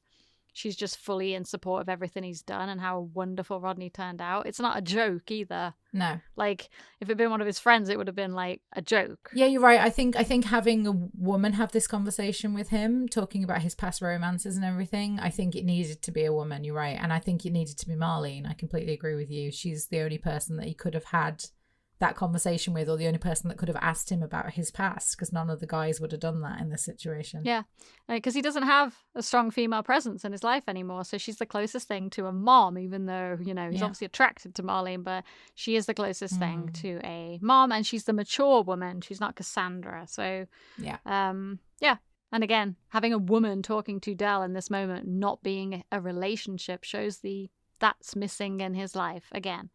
Yeah. He hasn't got it because he gave everything he had to Rodney, but now Rodney is gone. So this is why all those people were worried about Dell at the end of this episode, because it does appear that he's completely left alone.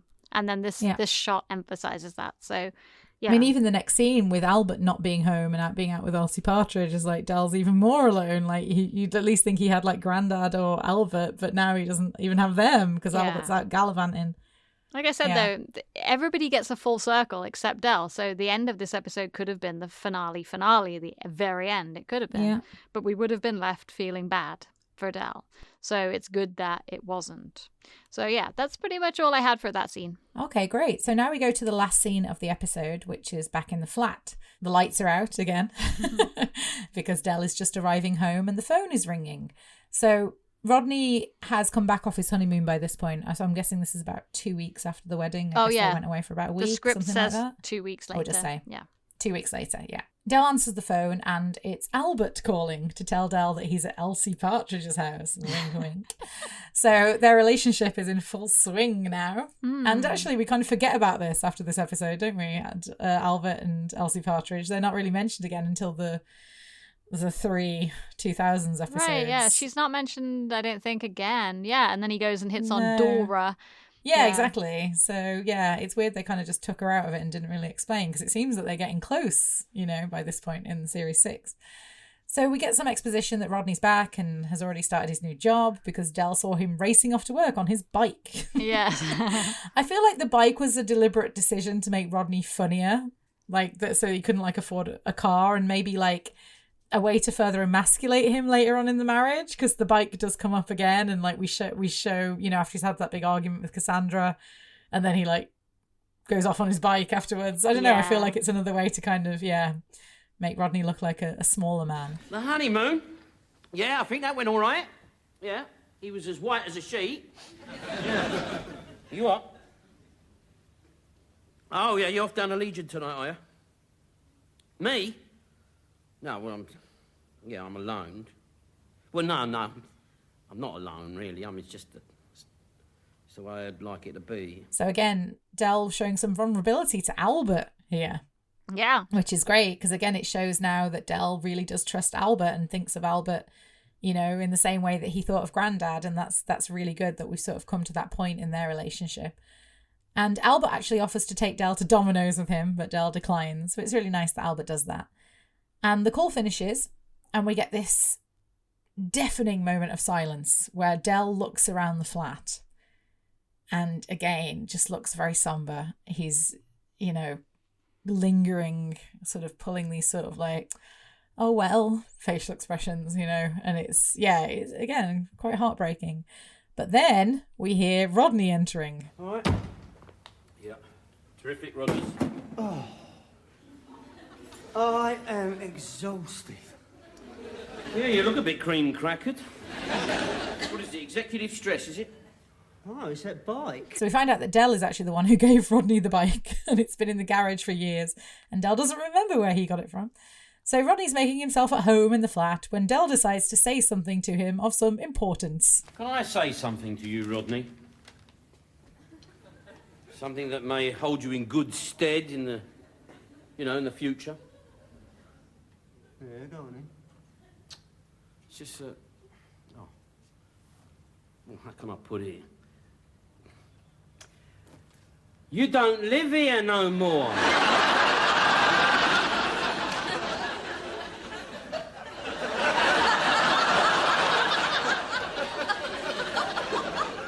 Bloody hell, she'll go loopy. I'll see you, all right? Yeah, right, bruv.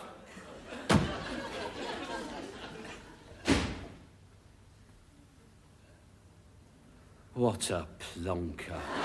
So I think the ending of this episode is quite strong because it kind of wraps up all the emotional stuff and it shows that even Rodney isn't fully adjusted to his new life in his own mind because he still thinks that he lives, at the flat because that's the only home he's ever known. Yeah. But the only thing that I wish we had gotten a little bit more closure on was what happened with the Driscoll brothers and the debt that Del owed them. But that's just my personal feeling. I just like to know, how things end.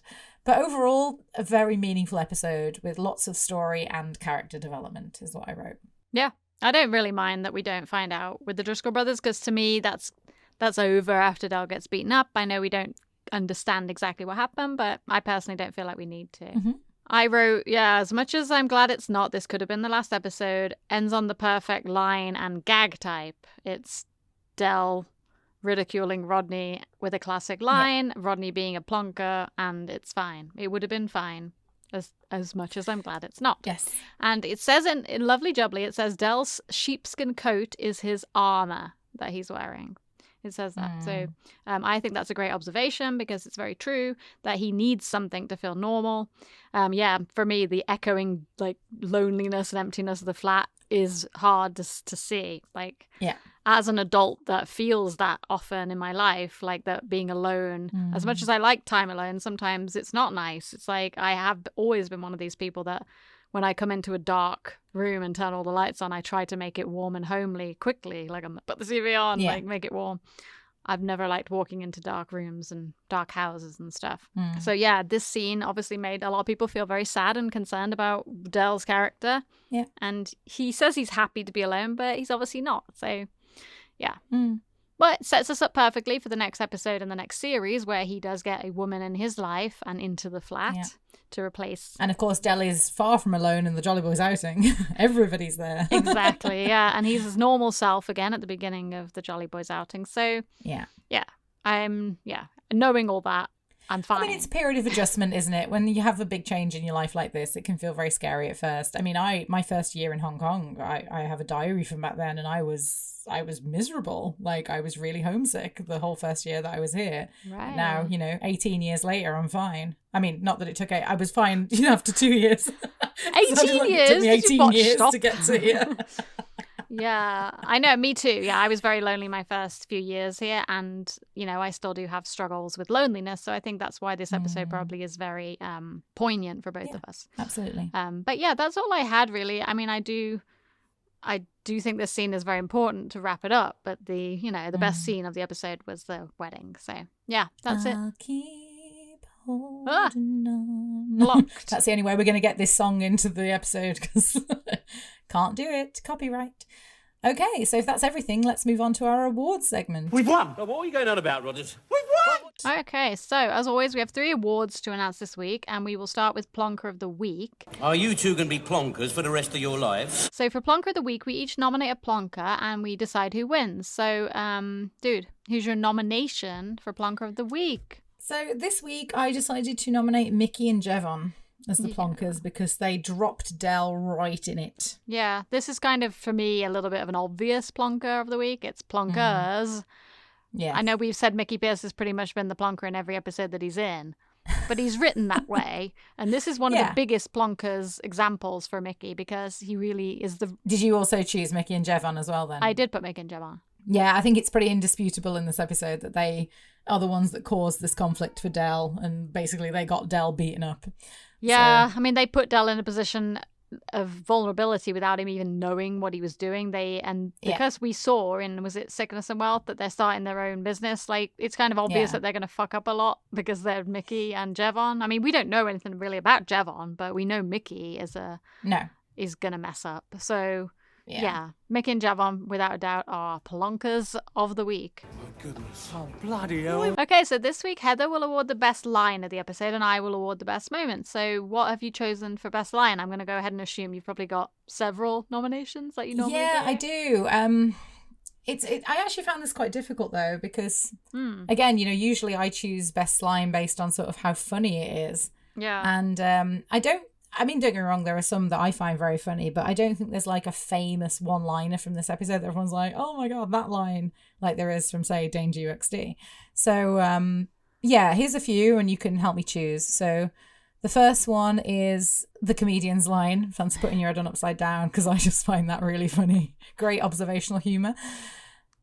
I also love the story about the dad hanging himself. They claimed he tried to hang himself with his braces and smashed himself to death on the ceiling. It's just so brutal and hilarious when you picture it. Another one, of course, is just because it's said in another episode about if I end up supporting a flyover on the M26, I guarantee you two will be in the next junction. And I do not want one. Only an idiot would buy one of those things. Have you got one? No, I haven't. Thinking about getting one though. And finally, just because, again, it's a very well-written bit, thanks to your high profile, we now have a company called Tit and a director with Dick after his name. Yeah, that one. I did consider like choosing some of the emotional lines, but honestly, none of them really kind of, I was like, oh, that. Like you've got the speech in Strange Relations where you're like, oh, that. There isn't that moment in this. That moment in this is silent. So it's a moment. It's not a line, which I'm sure you're going to pick for your best moment. So yeah, that's why I struggle with this. But I mean, what do you think, dude? Any of them, to be honest? I was going to say, to be honest, because I didn't write any nominations down because I'm starting to just do them off the cuff because I feel like that's working better for me.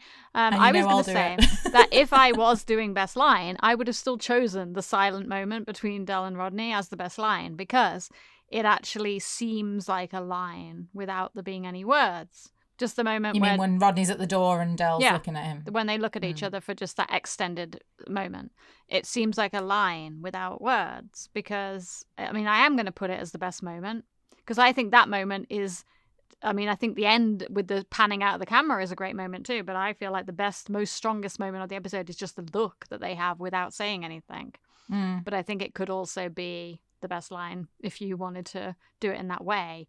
But the funniest line, yeah, of course, there's lots of really funny lines in this episode. I love all the ones that you suggested. The comedians' lines are all funny. I remember when I was a kid loving that bit of the episode and finding it very funny.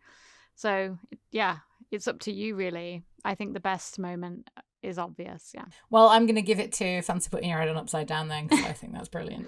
That's my favorite, my personal favorite, even though it may not be everyone else's. Yeah, it's your favorite line. I think my favorite moment is that moment between Del and Rodney's looks. Oh, that's so funny, because I put best moment, I'll keep holding on. I just wrote in like big capital letters.